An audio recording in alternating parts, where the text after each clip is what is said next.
Hello, welcome to the XIRTUS.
Synctank.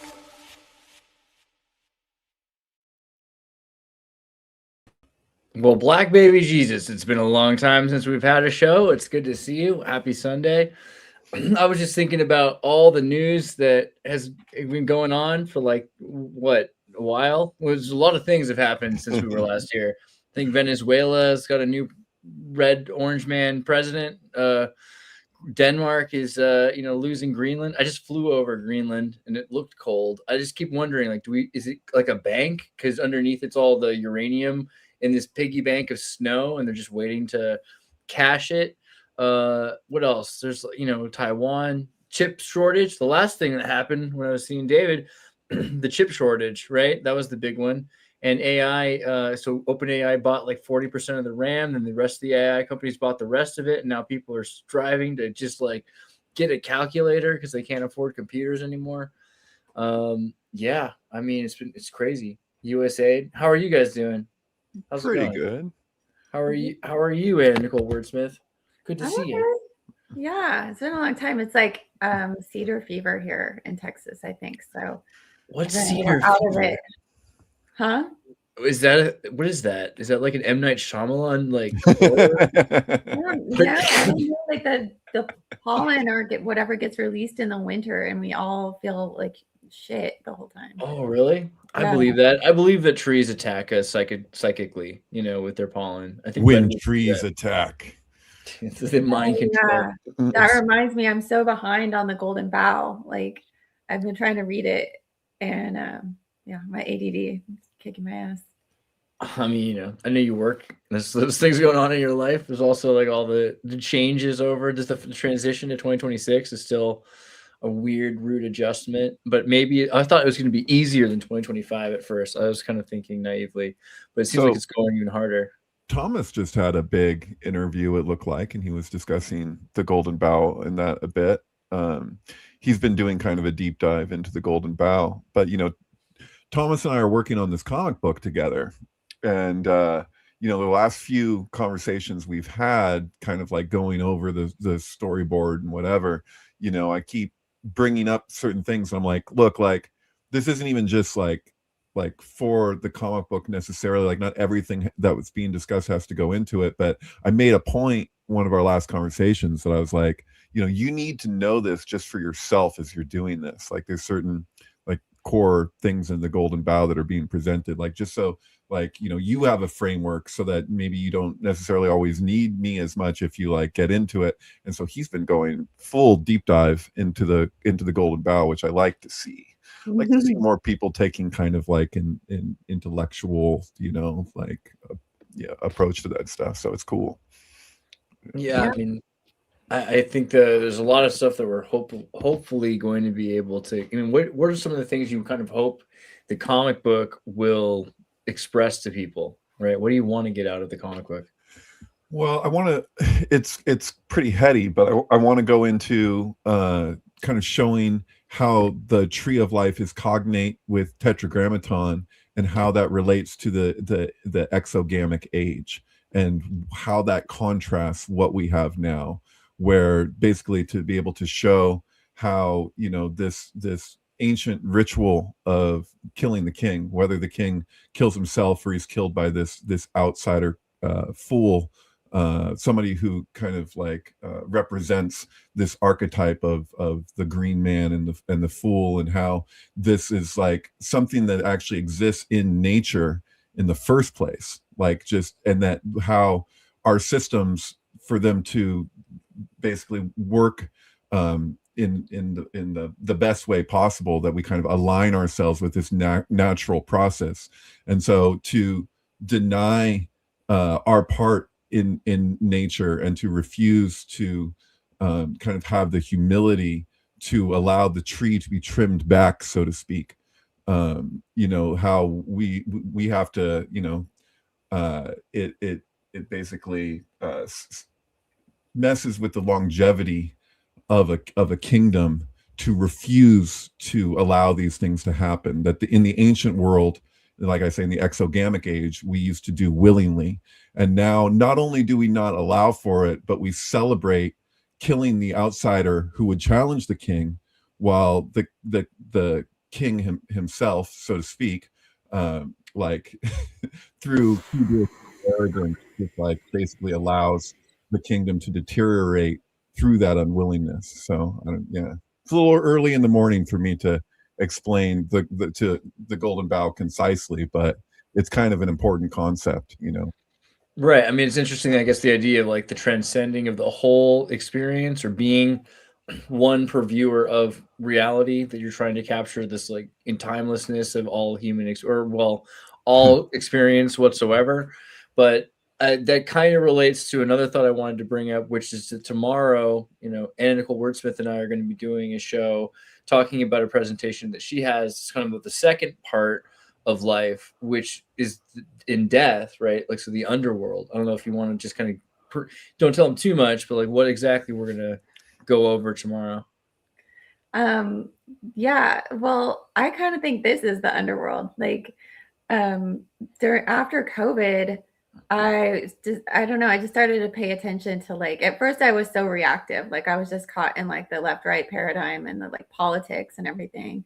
And but then, like, I don't know, you start looking for, like, when nothing makes sense either which way, you start looking into other systems or whatever. And that's when I started looking into like occult and learning about like the underworld, like what, like the aspects of the underworld, and like looking around at this, like this reality we live in. And I started to feel like I truly believe this matrix is communicating to us with just like the subtext, like the side details. Like, for instance, when that woman was shot last week, how there was like the shark and the dinosaur on each side of the street that she was shot on. But like, I feel like those details are like actually important. And so when I started paying attention to like the subtext of the matrix, and like the memes or the taglines or the things that just kind of got like reinforced subtly, I was like, oh, it's telling us something, like it's communicating to us. And I think for me, I think it was telling us like where we are. And so I put together a 37-page PowerPoint presentation to kind of like show that, my thought process there. Just really quickly, I'm sorry. Alien versus Predator, those are predators, right? Like that's the thing, like the T-Rex and the shark. And we're dealing with a situation now where, or we have been forever, I guess, where there's the concept of the alien, which gets really interesting, because there is the othering of the otherable, and then there are like, borders and laws and all this stuff. But it's like, just if you kind of like peer under that, like you're describing the underworld, but isn't the underworld kind of like related to the notion of the shadow?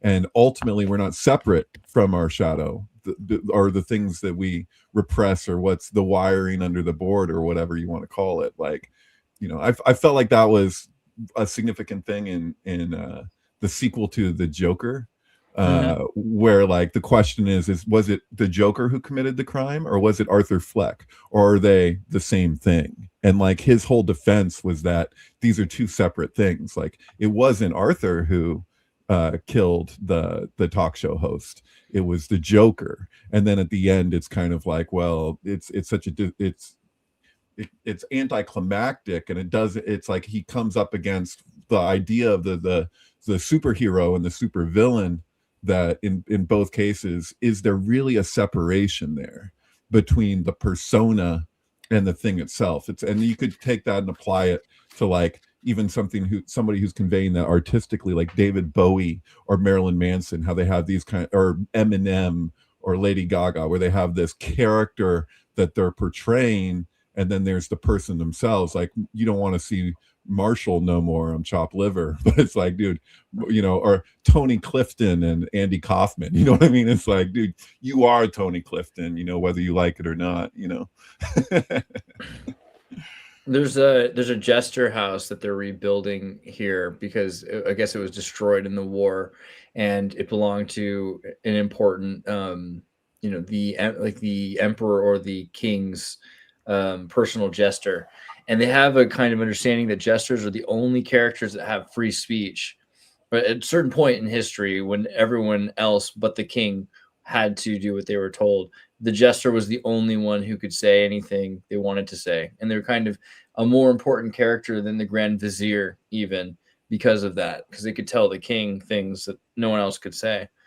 Exactly. So look at the King of Comedy, and how that's overtly like the King of Comedy is I made a video about this a while back, and we even showed it on the show, but that the King of Comedy, like the original poster for that, it's like the Joker card and the King card. So you have the ritualistic killing of the king, and then you have the fool, and the way that these archetypes interact in our world is like unconscious, like it's inevitable because we're not separate from nature. This is the story that plays out, and if you deny it or you try and get around it, then you end up, kind of the kingdom ends up suffering over that, whereas to like align ourselves with that is the real challenge, Right. Which has to do with sacrifice, and if the people at the top never want to sacrifice anything, but I think we're looking for them to sacrifice the wrong things in certain ways, you know what I mean? Like we'll sacrifice the people have to pay, when really it should be. I'm not even talking about like rich people need to pay their fair share of taxes necessarily.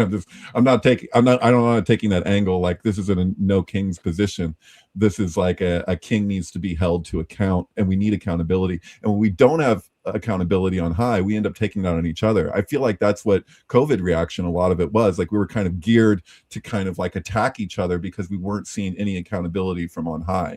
And this is kind of the inevitable result of the deterioration of the kingdom is if there's no humility and there's no sacrifice from above, we all take it out on each other in this kind of neurotic, insane way, because we know that something's supposed to happen, because historically, anthropologically, this is what takes place, and we're kind of unconsciously expecting it, and it's like, oh, it's not happening, so what are we going to do? We kind of go into this frenzy.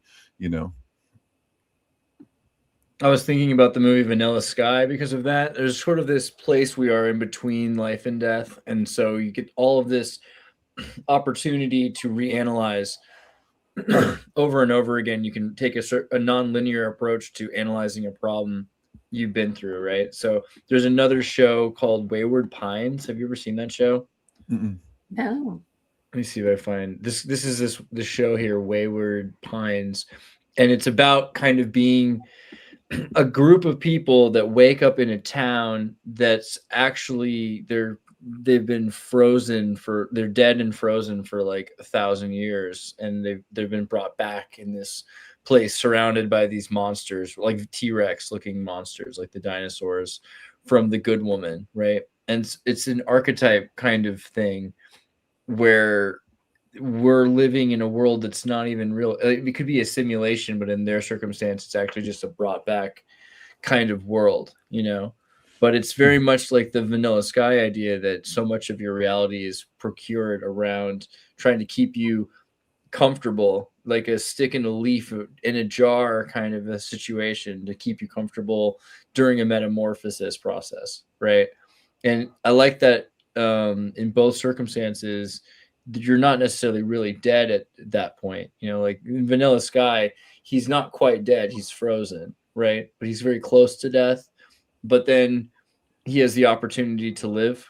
And I think that's maybe more why we see all the symbols all the time, because they're designed to give you the choice to figure out what the choice is that you can make, you know, to prepare you to make a choice because you might give up otherwise, you know? Yeah. Mhm. Well, there was no, like, for me, there was no mistake that they always showed Biden eating ice cream after COVID. Like that, because ice cream's associated with brain freeze. And so, like, the way that you're saying with that Wayward Pines, well, like, it's just seeing that ad to me shows like the car, which relates to karma and incarnation, but also the needle, like pine needles, you know, like we all got jabbed or some sort of like poke or deworming or whatever. And pineal Yeah. glands, right? Yeah. So yeah, and so like not only the Biden stuff, like yeah, they always showed Biden eating ice cream, but also as soon as Trump got inaugurated, he got inaugurated in his second term on the coldest day of the year. And like, or I guess like the coldest inauguration in like a lot of history. But then as soon as he came in, and there was a lot of Capricorn like symbolism that came with his inauguration, like Carrie Underwood would with her a cappella, and like Melania's Saturnian hat she was wearing. But and then he just kicked off his whole presidency with ice raids, and it's been nonstop ice raids ever since.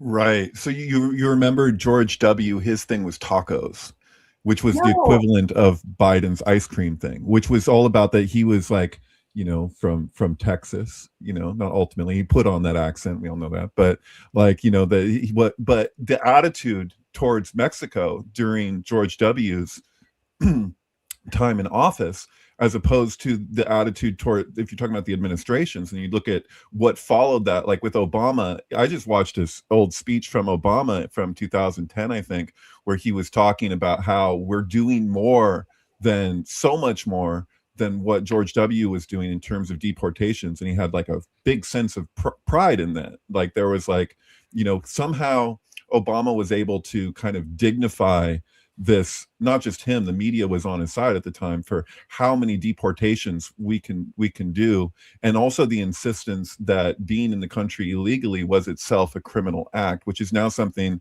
that's treated on the left like that's not a thing. You know, they're like, that's not a real crime, you know. And it's like, but that was such a given during Obama's presidency. And if you look at like the sheer numbers of deportations, my God, under Obama, and he was criticized for skipping due process. And you have people from his administration making the argument that this is, you know, like not just rationalizing it, but like I say, like dignifying it. Like this is like something, and it's the same guy. What's that guy's name? The guy in charge of ICE right now? He had the same dude in charge. I forget that guy's name again. Yeah, nice guy. But yeah. I didn't know that about the tacos. I'm gonna have to. Yeah, he was always about tacos. He was like always eating tacos, and it was like he had like a certain connection because Mexico, you know, they showed the borders right there. So it's like there was kind of a, you know, south of the border kind of appreciation. Is it Todd Lyons, you mean, or no? Because I think of Christy Gnome, right? And having a gnome that runs things is kind of interesting, right? What the first name you said? I don't. I feel so out of it right now. Like, what was that? He looks like a wrestler. He looks like somebody from that Ed Wood movie or something. It's like, yeah, Todd Lyons, I thought, isn't it? No, that's not the old guy you mean, though. I know. No, hey, Will, jumping at the bit. Do you know what we're talking about? Good to see you, Will. Good to see you, bro. Willie, can you hear us? Will, aloha? You muted? You there? Hey, bro. Check. Yeah. Who's the guy whose name I'm looking for? Who's like, I thought he was just in charge of ICE, but he's in charge of deportations. The current guy, the big guy who looks like a wrestler. Right. I can't remember. Yeah, Holman. right. Holman. I think I just got a message. I don't care. How's that, David? Yeah. Letterman? I've never heard of it. I had no idea though. I paid no Holman. attention. No. Holman. Yeah, that guy. So that guy was Yeah. was also the head for Obama. And so like the guy who was the president who was the most lenient on immigration was Ronald Reagan. Like they've pretty much all been as bad. Well, right now, this is kayfabe though, David. I mean, the whole thing with ICE is like intentionally like this. We've talked about this almost exactly a year ago. I said there would be more violence. Like that's what Trump is running with is violence. And then, you know, you had the whole Tesla bombing things, the Charlie Kirk assassination. Like it's just been violence on top of violence on top of violence on top of violence since Trump. My point was from the very beginning is that's intentional. Like he wants violence. Well, there's a lot of numerology, and it does feel like sacrifices are being made, but it's everything just feels like a number being thrown around. You know, it's like 13 of this, 33 of that, every single time, all the time. It's look crazy. at we were talking about the Golden Bough. Look at the requirements of that outsider fool archetype. He has to be an escaped criminal, and he has to be from a completely outside land in the ancient world. And when we apply that today, I mean, I've talked about Alf before. Like Alf is the ultimate alien, right? And he's also the fool. And then they have to hide him in the garage to keep the government from killing him. You know what I mean? Like there's just this level of irony as it relates to that that's just so ridiculous. You know what I mean? But it's also, I mean, that's what Wayward Pines is for too. I mean, the same story. He's like an escaped criminal who becomes like the investigator of the town or something. So it's like this turned on its head, king for a day kind of thing that reveals that everything that's happening is maybe in some sort of a simulation like experience. Well, I think the idea is like with the Golden Bough, it's that you have somebody who challenges a system, who's a complete outsider that turns everything on its head. But all the values and our sense of our perception of everything is just so radically different in the world today that it's like, how do you even like apply that in a meaningful way? Like there's so many guards up. In other words, if somebody comes in and they have a cohesive plan to attack corporate capture of regulatory agencies, like you see, like everything just swarms in, all the powers that be to protect that system from being challenged in any real way. So I'm just coming back to the accountability issue. So I see you're right, Will, but I see like how did we get here? I think is important. Like it's the syntax of how you made some good points out of saying like the left ignores some things, but it seems like there's all kinds of stuff being ignored like blatantly, like with the whole like Nick Fuentes shit that's going on right now, where he's basically like rewriting like the alt's idea of what Epstein is, like the definitions of Epstein almost. Like that's in your face, like gaslighting. In a way, you know, and that's spooky to me, that like it's out in the open now. Propaganda is out in the open. This goes back, The Firm. This is not The Firm. This is the Other Firm movie from 1989. It's like one of Gary Oldman's first. This has to do with what Wordsmith was saying and what you were talking about, David, because somebody gave me a call and told me that this movie was directly related to the Joker. And so I watched it. And basically, Gary Oldman runs a whole bunch of football hooligans in, West Ham United during it's like in the 1980s. I think the movie is at 88, but most of the story, I think, is supposed to be in like 84. Anyways, Oldman leaves his box cutters out and his little kid sticks it in his mouth and he cuts himself. And he gives himself the Glasgow grin or whatever as part of the storyline. And Oldman's mustache is even like related to like Commissioner Gordon or whatever. So somebody was like, okay, so when Heath Ledger's talking about all the different ways he got his cuts on his cheek, he's talking about his dad and putting his box cutters in and rumbling it around in his mouth and stuff like that. But it goes even further than that, because I, when investigating this, found out that there was a remake takes place almost in the exact same, like it comes out at the exact same time Dark Knight does, and when Ledger dies and whatever, and it got specifically that sequel got, or I guess it was a remake. It was used in the United Kingdom because there were riots at the exact same time, and the police released footage from the movie saying that the people that were in the film were wanted for the riot. So it crosses over. Now, this is very important because when I watch this movie, that happens at the end. Like, they cross over and start beating up the film crew. Like, it stops becoming a movie and it crosses into reality or whatever. Mhm. And so the whole, like, the actual, like, I mean, that happens all the time in the Dark Knight, right? How many times has, like, the whole, even just that Dark Knight movie crossed over into the fourth wall with the Aurora shooting, and with Sandy Hook afterwards. Sure. I mean, there in the whole idea of like becoming part of the scene, like people in Aurora shooting weren't really sure if it was part of the movie or not. Who was in charge of putting that giant glowing Aurora sign in the third Batman film of the Christopher Nolan Batman films? Haven't you Pop- figured that pop out? quiz. You Well, figured that out. That was it's a rhetorical. It's a Crowley. rhetorical question for you because it was Crowley's blood relative, his nephew or great nephew, however that translates, but Nathan Crowley. And Nathan Crowley is involved in so many different things, including Dunkirk, all these Christopher Nolan movies. But that set design, that came from him. It was Crowley's own blood relative that put that giant Aurora sign and the Sandy Hook showing up in the Gotham map, like that. It's just, that's so weird, Yeah, it's crazy. That's what I'm saying, but it happens more time on like a regional ways that we don't understand. Like when that second Firm movie came out and the police are actually like saying that the actors within a movie are wanted for starting a riot at the exact same time and then have to apologize to the actors.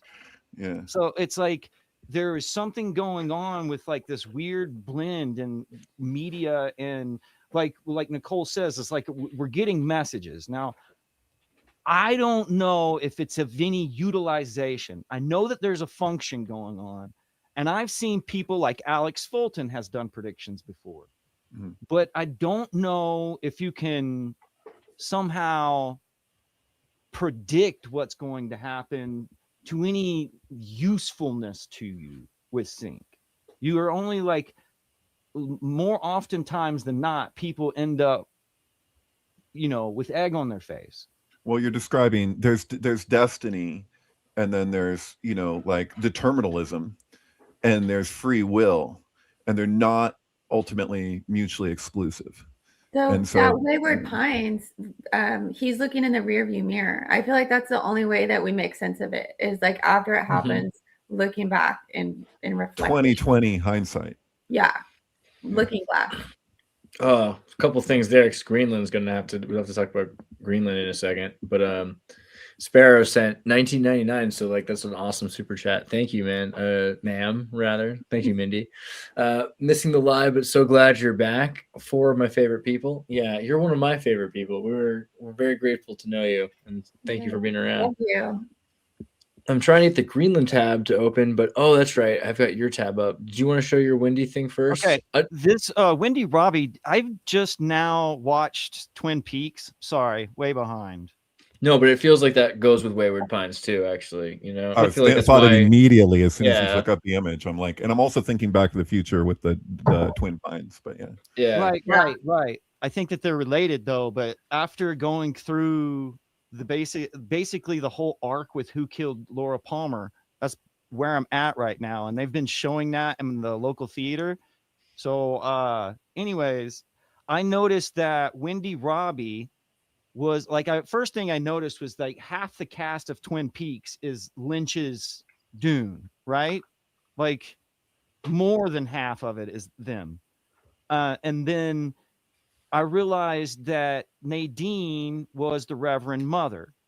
And I immediately sent a text to Andras Jones because she is actually Andras Jones's psychiatrist in the Attic expeditions. Do you follow where I'm going here? Like, Yeah. there's multiple layers of meaning on how she interacts with, you know, Andras Jones and his mythology of being in that movie. Like she, Wendy Robbie, has her own little spiral of symbols, right? And those kind of interact with whoever she is on screen with. Now, that technically should not make any sense. I don't think that there's any way outside of like AI to make it happen, but it almost is like a natural occurrence. And it doesn't matter the actor. Like the actor can be somebody that's not necessarily high. Like we think of certain individuals like Will Smith or Kevin Spacey as being like almost irrefutably, it would be acceptable to say that they're the Illuminati, but Andras Jones or Wendy Robbie wouldn't be, right? Or is everything orchestrated by a cabal, or is there some sort of like you said, destiny or predictive? It's once patterns. again, I'm sorry to do this, but it's not either or, and that's the problem we tend to fall into. Just like when we're talking about the underworld, like you've read James Hillman, I'm not sure, Anna Nicole, as it relates to what you're doing. Like he wrote a book called A Dream in the Underworld, which is an incredible book. But part of what's communicated there is that these are distinct but not separate. And so when we're relating to even just like his Jung's notion of the shadow, the same principle applies, where the thing that's hidden, just because it's hidden doesn't mean it's not part of the infrastructure of what we are. So, you know, but to know, it's not just knowing that, it's knowing how the symbols, like that's a lot of what synchronicity is, and the way that it works is that if you have something that's repressed or unseen or it's hidden, it will show up in these like almost dreamlike ways that are articulating things that we might have an aversion to, but it's going to find some way of revealing itself. And to recognize how that is, it's just like dream analysis. Like it doesn't use it. Like, okay, so this goes back to the Davidians, because what the Davidians were doing were seeing patterns within the Bible and then trying to make that pattern continue. But I point this out all the time to these like professors and stuff. It happened. I mean, that's how they see it. They see it as they manifested something, but it happened. Like they somehow puppeteered the event manifesting itself. But the trick is to know that they were using an archetype of patterns that already happened. Right. Well, didn't the Covidians do the same thing with like Event 201? Well, I think so. I think that it was like, you know, Thomas has been talking about that in the chat, or the personal chat between the Synctank people. And there's so you're living in the past, man. There's think movies, think books, and Jesus. Anyways, Thomas has made that point, like of within the Golden Bough, them saying that you can sort of like reenact the event to make the real event happen, so to speak. Right, which was kind of like C.S. Lewis, what he had to say about Christianity, because C.S. Lewis was like, okay, this is something that has been repeated through time, but how does it discount it? Like if somebody enacts the ritual consciously, how does that, like, why does that discount it? Like that was his beef with J.R.R. Tolkien, is he was like, let's just suppose that this thing actually happened, that this guy actually like enacted this ritual and did it in a conscious way. So like, why would that make it any less significant, you know? Yeah, I mean, when you have physical proof, it is significant.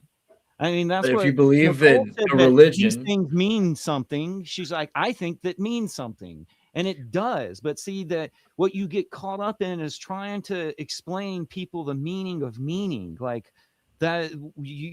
More oftentimes than not, when we're talking about an actor's role where like you'll say everything, this is reoccurring in their system.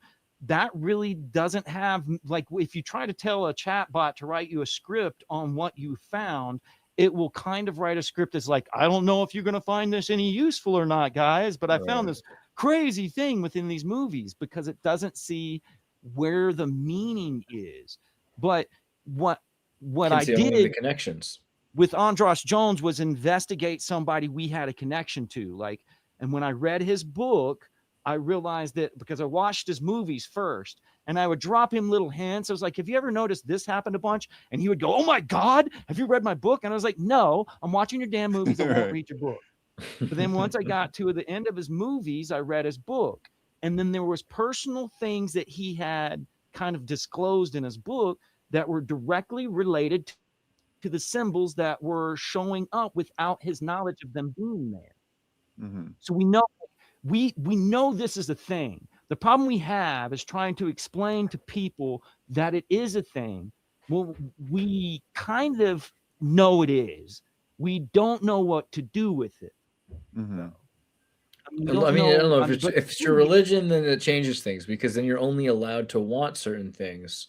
So yeah, you can predict what's going to happen and you can want what's going to happen, but you might not be making as big of an influence as you are just predicting what is most likely in a pattern. That's still really powerful to know. Right. But that brings you to the distinction between prediction and prophecy. And prophecy is recognizing the dynamics of the mechanism itself. And that there's like, and which speaks to determinism or the futility of an ultimate outcome. So we might not know how we'll arrive at that place, but prophecy is repetitive, and that's the trick. Because what pluribus, when I was looking into what could be happening to people's heads technologically that would produce prophecies, or what would be the function, so forth and so on, but it all has to do with frequency. And when I realized that when I was watching Pluribus, because Pluribus has this whole idea of information being instantly transferable, right?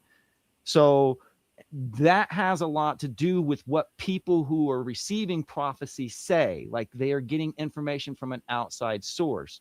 And there's like a Jewish word for it and all of this, but Pluribus deals with it head on. And then I realized towards the end, it all has to do with frequency. And in the title, they're even showing you the title card has like waves coming off. But it's like mugwort or something. It's like that sound frequency distorting. Right. Frequency can be interpreted through event. That is what prophecy is. The frequency of the event's reoccurrence is what you're looking at. Yeah, that which is a twist. It's a spiral. Like it's like it curls back around, and it might appear different in this or that way, but the principal dynamic stays consistent.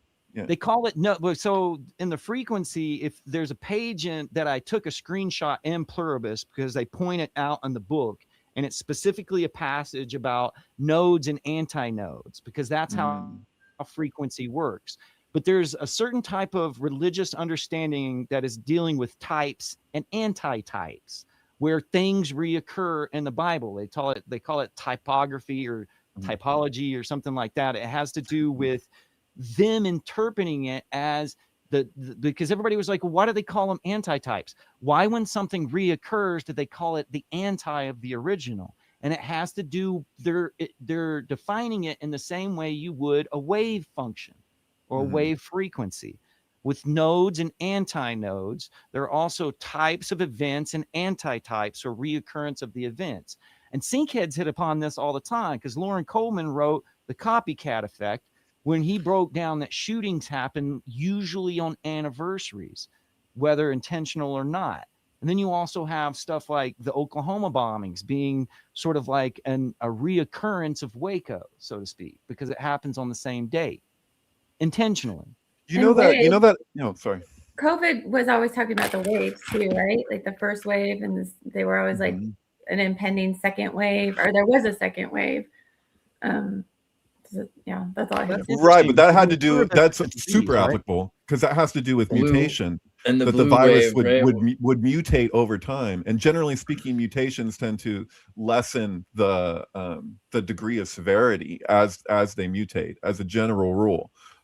So we were presented something that was like, for the first time, I don't know, it's like this novel thing, that what they were saying, that the second wave could be worse than the first. And it's like, dude, that statistically doesn't really happen. Like, like the chances of that, unless if you're talking about that there was further gain of function, or that like it didn't really make sense, but we were supposed to accept that this is novel, so anything was possible. And like, that was like part of the projection of fear around it. Like, that's why California never really chilled out for like, in this, like, the way that they probably should have, because there was like this fear that we were going to get what had happened to the East Coast, and then we were always preparing for that, like, perpetually.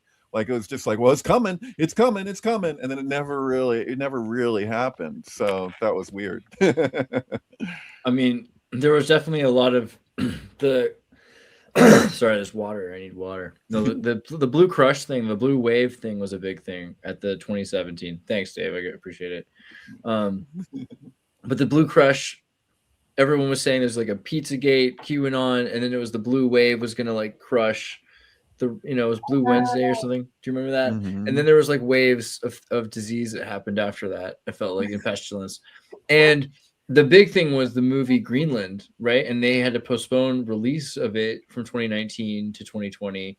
It took until like December 18th. They had like 6 delays before they released Greenland. And then now, I think a week ago, Greenland 2 just came out, Greenland the Migration. And if you saw, did you see the first Greenland? It was about No, I just knew that movie had just came out. It's another, like, it's like you got Armageddon, and then you have Deep Impact, and then you have Greenland, Yeah, and it's like totally. you've got like a VIP pass to survive the apocalypse. Your family better get there. It's to Greenland. And the sequel is, there's a lot of seismic activity and Greenland's not safe anymore. So they have to get to the cradle of civilization in order to reboot civilization. So I forget if they're going to, Mesopotamia today, like Iraq, or if they're going through France to Mauritania to the ring send circle. ice to Greenland.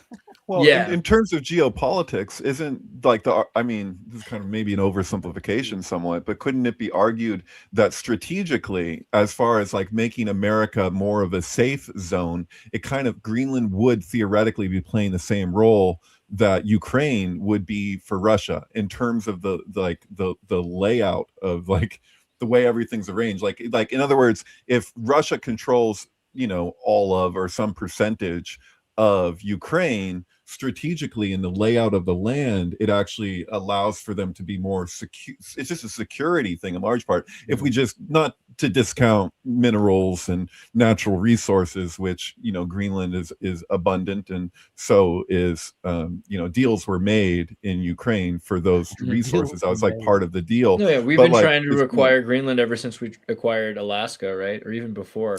But I think 47, we tried to purchase Greenland, and Denmark didn't want to do it. And the funny thing when people say like it's crazy to buy Greenland, a big thing is that Denmark is paying subsidies on the existence of every person living in Greenland, which are essential personnel. If you think about it, people living in Greenland make it possible to have infrastructure there in the future if we ever want to have access to those resources, which, like you said, are abundant. But you would replace the financier that is Denmark with the United States. The only difference is Denmark has been holding it, like I said, like a bank. It's like a piggy bank covered in snow, and not for maybe 200 years from now, but maybe 20. Things are going to start changing in terms of weather and in terms of the environment in Greenland. And when that does, there'll be access to all sorts of things we haven't seen before. We have no idea exactly what's there, but some of the Tartarian maps show cities all over Greenland, right? There's huge maps that show that there at one point were large amounts of people living there. And so there might be some kind of historicity to look into, the same as there is in Antarctica, right? To find different things that we have treaties until 2047. There's the Antarctica Treaty. So I think these things are lining up for that point, for some sort of a transition period to this new ability to claim resources. In 2047, we're able to start drilling in Antarctica, and then probably the same thing could be said in Greenland, right?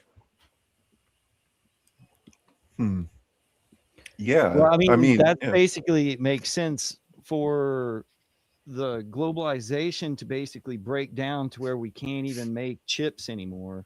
Things like Venezuela and Greenland would be infrastructure for creating like a new digital system, right, within a more local area. So that's the problem with like making like AI chips and stuff like that. That takes like 120 countries. You lose globalization, you lose the ability to move things back and forth among countries. You guys know about what Confessions of an Economic Hitman? You know, Mhm. I forget the name of that author. But if you can kind of, it's kind of weird, but if you compare what he presents in Confessions of an Economic Hitman, you compare it to the Golden Bough, it gets a little interesting, because when we're looking at the Golden Bough, are we not describing a regime change? The difference is that that regime change that's described in the Golden Bough isn't contrived with you know, this kind of, there's a vastly different intention. So like, you know, if you're just looking to like this formula that he describes in this book is a way to that we destabilize these countries. One nation will destabilize another country, whereas the thing with the Golden Bough is you're talking about one individual. You're not talking about one nation sending somebody in to infiltrate and manipulate, and then the other nation seeks to benefit off of it. He has to be an escaped convict, meaning he has no ties to the other place that he's from anymore. He's been rejected in the old system.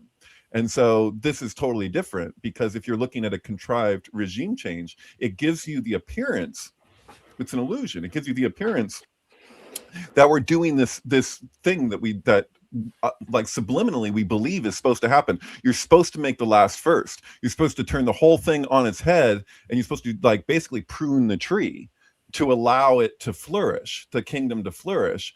But we end up with the opposite result because of greed and arrogance of the people in control. Kind of like the way that it was described from Fraser would be that you would like in the ancient world, there was these like ways to work around this ritual where the king would take his son, send him off at like when he's a baby to another land, and then have some secret letter that he receives when he reaches a certain age, that now is the time for you to come and play this part and give. And so that was a way to manipulate the system to keep his own prodigy in power.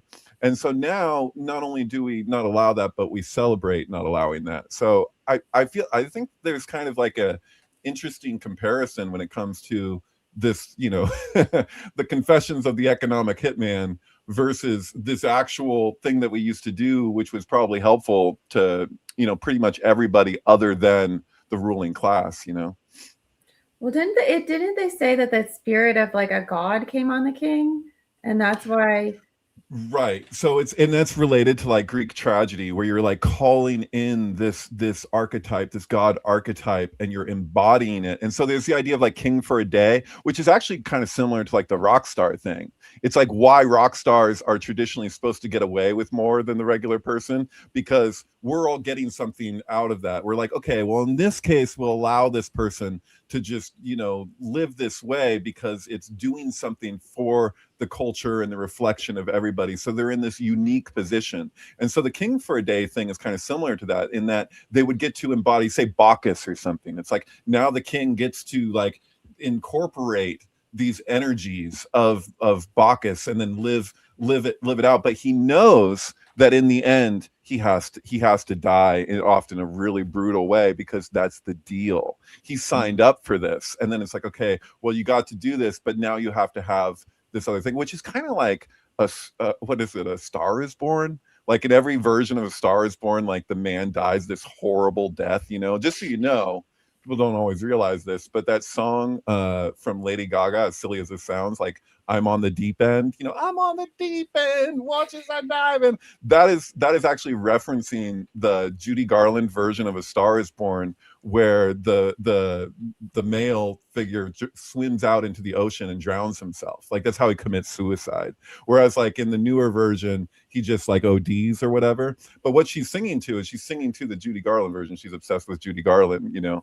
But it relates in this really weird way because you have you know, what archetype is she calling? And she's been like the Scarlet Woman, right? Like in her career, like she's like the other side of Marilyn Manson, who's playing the Antichrist, you know, like, so she's the Marjorie Cameron to his Jack Parsons, you know what I mean? Like whether intentional or not, that's the symbolism.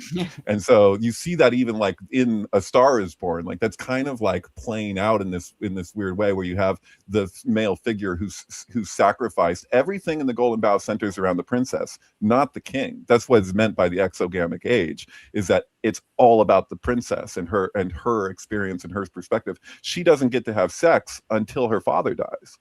And you see that symbolism playing out in all kinds of like fairy tales and folklore and everything. Like it's embedded because this is an aspect of the ancient world, you know. And that relates to Shekinah in Kabbalah, you know, where you have the sacred feminine and the sacred feminine is sacrificed. You can see it in the Kabbalistic tree, the way that Dalet crosses with Gimel in the upper world. So you have a cross is formed between the feminine archetypes because she's really the sacrifice.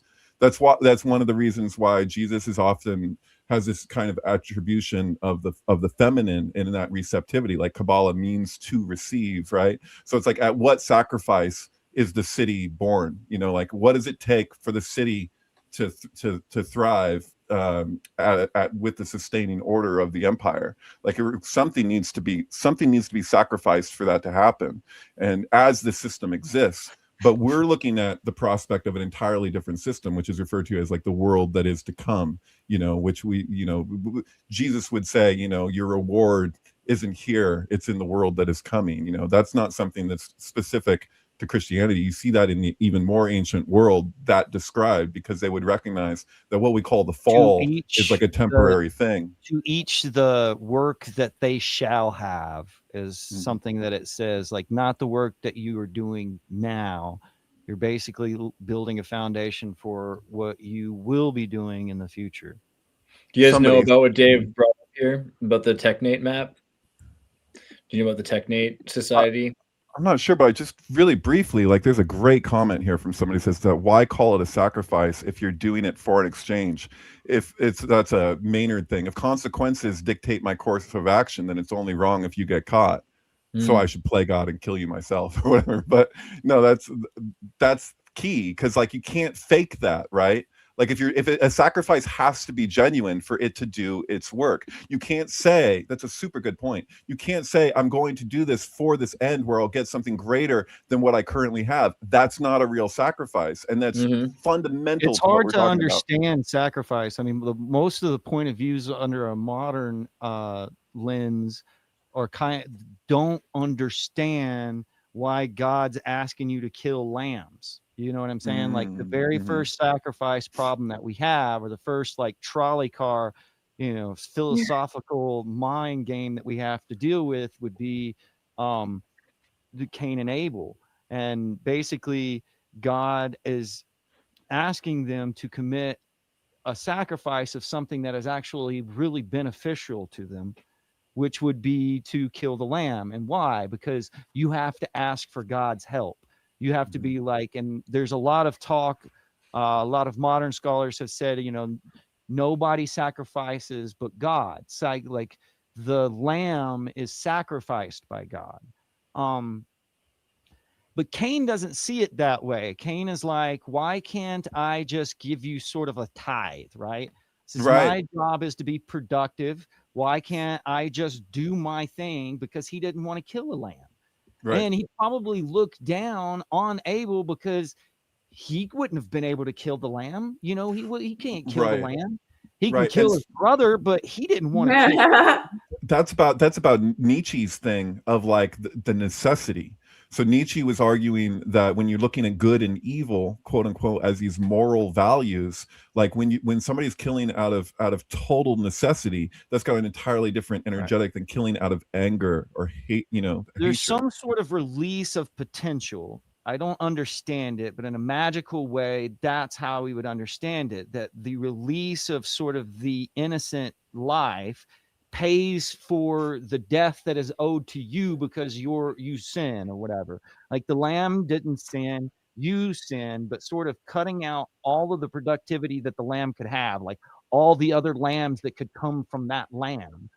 You sort of release that potential but by the time we get to Jesus, they're not doing what they were told to do by God about killing lambs. And sort of Jesus stands as this sacrifice for the sacrifices they weren't doing. True. It's like a really interesting concept to think of, the fact by the time we get to Jesus, they were no longer adhering to Moses's law because they didn't understand it. It was like, why do we got to kill all these fucking lambs, bro? Right. Huge. Because the thing with the scapegoat is that the scapegoat wasn't traditionally innocent, if you're talking about the king. So, like, it's not until Jesus that we see a character that's supposed to be this ultimate innocence that's sacrificed, right? Right. What He were was you only doing what he was supposed to do. He what, wasn't. what did you have about Venezuela? Where were we going with that? I'm sorry, I kind of Oh, deviated. Venezuela would be a good place to take over if you were going to try, because you need Manitoba too. Don't get me wrong, because Manitoba has like lithium up underneath it. But Venezuela is one of the richest like areas on the planet. Like as a So country, it's there's hard a to thing. get in and out of, but they Dave- have like what you would need to make chips locally. Dave brought this up, which is kind of interesting, the technate of America. So this was a thing during the Delano Roosevelt period, was the kind of goal of American corporatists to create a centrally planned, perfect society. And so the technate was designed from this group called the Technocracy Incorporated, which was, I think, like a Howard Scott project. And he brings up that Elon Musk's father, I think, was involved, or grandfather. A lot of people were. It's not like a lot of people, but it was a popular plan, right? I mean, you had the Nazis in Germany, you had FDR in America, you had Russia, Central. Everyone was looking at how technology could make a more efficient system, and they created this idea of the technate, which would have included Greenland, Alaska, basically all of North America, but also Colombia and Venezuela and Guyana.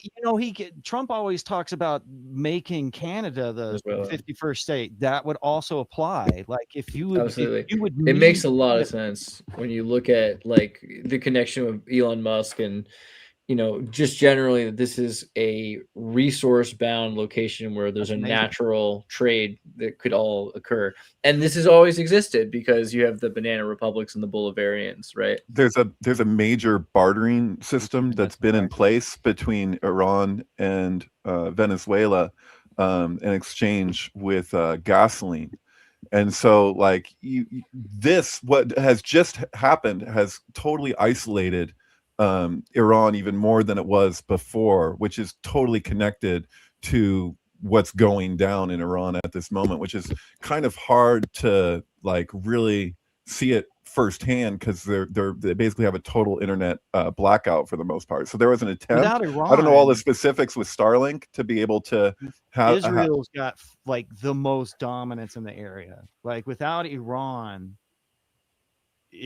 Israel has free. In terms of military strength, is what you're saying? I don't think anybody could stop them as far as like what they're capable of. They would be the major force within that. Well, the Islamic regime extends well beyond Iran and is controlling the larger area. So it's nobody would even care to stop them if it wasn't for Iran. And I'm just blurting out loud. I'm not saying without bias, but I mean, I think about this stuff all the time because I think that there's a lot more going on than what we get on social media as far as like the understanding of it all. Most of what we see shared on social media is basically stuff that like the things that they want you to pay attention to. I was told by I went to this is so silly because it's just anecdotal, but I went to like a barbecue with a bunch of friends of a friend that were Iranian, and they were telling me at the time they were like, most people, according to them, so take it with a grain of salt, but they said most people that are practicing Muslims in Iran are basically cosplaying that, because if they don't go along with it, there's insane repercussions. Like they could literally just get killed. And so Iran's got a lot of smart scientists and stuff, though, and a lot Yeah, they of had people they had a who- lot of young people, and they're young people that kind of forced to keep their heads down too much, and now you get a lot of old people shot and dead. Like we've cut off the head of the chicken. I have a hard time believing that Anatola is even alive, right? Like, is it really him? This feels like a Dread Pirate Roberts thing. I feel like it's not. I mean, I don't think that it's a wild conspiracy to say that we wasn't probably that already was like killed their that was leader. like a Simpsons bit where they're like in the attic and they're going through boxes and Homer pulls out an Ayatollah t-shirt and it's like the previous Ayatollah, but then he's like, hey, the great thing about the it doesn't matter, you could, no one knows, like you just wear the it's like just Seriously, I think it's like that to an extent right now, and calling for new leadership is like a joke. It's like he's saying, like, you guys are going to keep pretending that you have the same guy alive. Well, then maybe it's time to call for new leadership. It's not, which is just literally about the what guy. they're doing with the puppet, Right. And so I think that's the concern right now with, when people are looking at what's happened with Venezuela. If you don't like Maduro, it's like, are we just going to have more of the same? Is the same system going to be in place? And we just change the head. The only difference is now we're doing business with America for oil or something. It's like, it just, come on, man. Like we just went Come through on, this. man. with Afghanistan. Come on, man. We just went through this with Iraq. Like it's not going to be. I don't know if this is as cookie cutter as that. I have a kind of a knee jerk to that, like that this is that kind of thing, because I see a lot of differences. How do you get in? You have to go for a few things. Well, to get into the city, like but Will, there's a couple of things that everybody's matter. going to One, die just from famine. Iraq is a homogenized state, not a nation, right? So there's multiple nations that were put into a synthetic state, right? Iran is a nation state that's exists. There's multiple nations, but there is a primary nation, like there are the Iranian people, the Persians that have been there forever. And Iran also has a lot of people that have been living outside of Iran for a long period of time. So there are people that can come back to Iran that live in New York and Los Angeles and Germany and around the world. It's going to be a decade, France. Man. It's going to be a decade. I don't, yeah, sure. But at the same time, Iran's about the size of Germany. It's a very large country compared to a very small. I mean, Israel's about the size of Connecticut, right? It's like not New Jersey. Sometimes referred to as Sand, New Jersey. Right. And they don't know what to do about being the biggest power in the Middle East. I mean, like they can have nukes and they can be powerful with like technocracy, but in terms of resources, and if everyone at once were to come at them just with sheer brute force, it would be pretty difficult to be Israel. So for Israel to have an ally like Iran would be the biggest benefit to them, to have a nuclear powered sister state. And so if they could take over Iran, they just have to befriend Iran, and everything's just golden in that whole area for a while. Exactly. But nobody really cares about, like, Iran really kind of looks at the whole Gaza Strip as apostates and stuff. So it's like they really don't. Iran's not going to be a Muslim state area at all. That's not going to be good. Like it's going to be a secular state. Iran's going to be a secular state like Israel, like it was before 1979. Yeah, in some other form, but the same principles. At least what's being asked for. Will that come to fruition without outside aid? I don't know. I don't know if that's possible necessarily. It's going to be Israel's going to keep cutting off the chickens' heads until kids eventually just turn secular. I mean, they already are secular. They want to be secular. The United States is going to probably push into it as well. Iran's kind of, it needs to be propped up as a nuclear sister state to Israel. It can't be completely wiped away. Captain Obvious, but there's a formula that's existed for a while now that we see in all the colleges when people want to approach these geopolitical dynamics. It's like you can't necessarily apply what's been used the last 5 years to what's going on in Iran easily. Like you kind of have to turn your mind into a pretzel to make that work, because you're looking at who's funding Hamas, Hezbollah, all of these things. Like you can't, in other words, the color coding that we've been projecting on top of all this stuff kind of like falls apart if you try to apply it to Iran right now. Like it just doesn't compute, it doesn't work. And that's why it seems to me that the media doesn't even really know quite how to approach this completely yet, because they can't figure out how to get the same messaging that they've been able to apply and reapply in this formulaic way. They can't do that with the situation there right now. So it's just going to pieces, you know. I don't know. That's what it looks like to me. Right.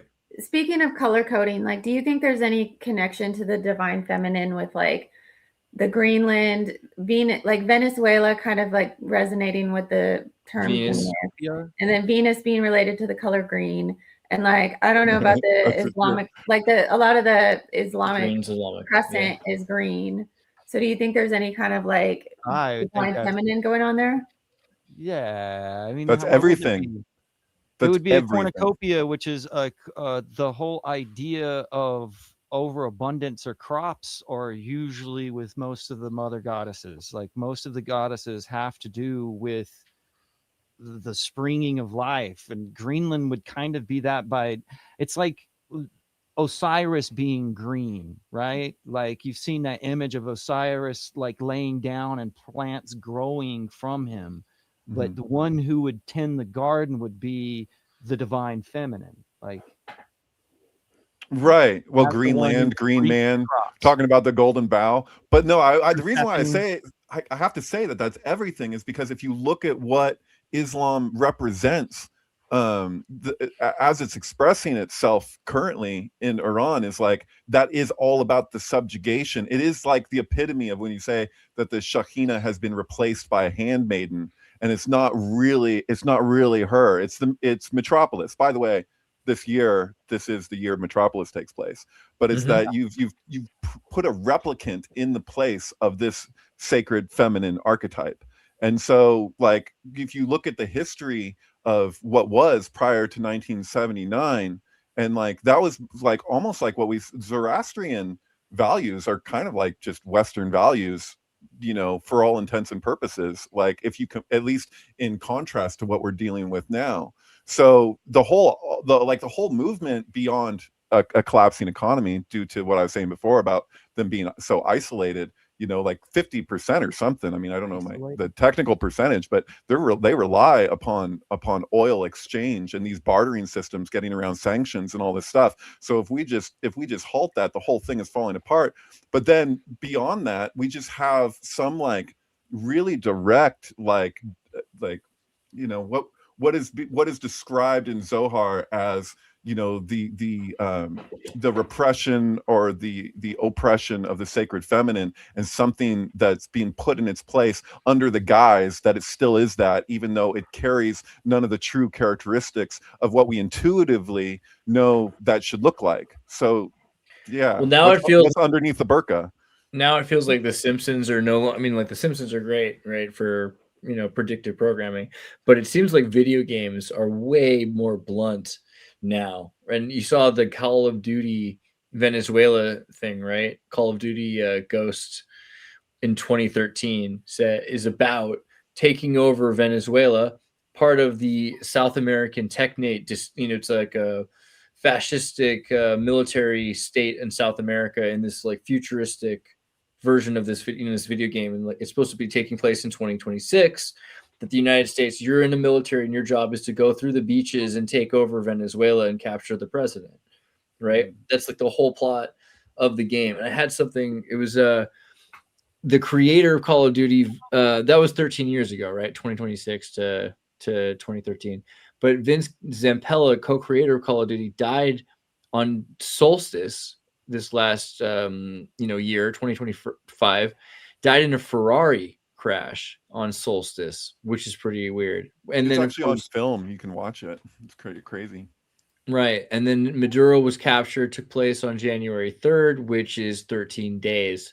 So 13 days between the death of Zampella and the military conquest, and 13 years from the game to the actual year 2026 that we're experiencing. Well, and Maduro's capture looked exactly like a virtual reality, right? Like they put him in those sunglasses, and they had that the images they showed him looked like just like a VR. The Grand Theft Auto, yeah, it's ridiculous.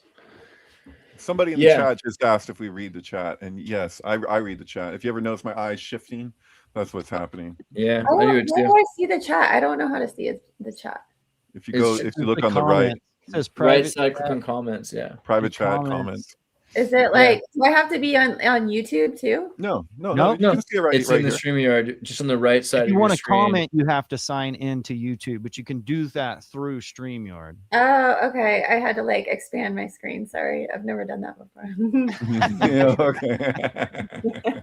Yeah, you get to see people like really being like cool and like praising us, and you get to see people just totally talking shit and being like, "What the fuck is wrong with you?" Someone brings up that Greenland was the Black Land, which is interesting because that's the name of Kemet, which in Egypt was originally had the same name. Maybe it has Isn't to do it with the soil. red Earth? What is it? The Chem?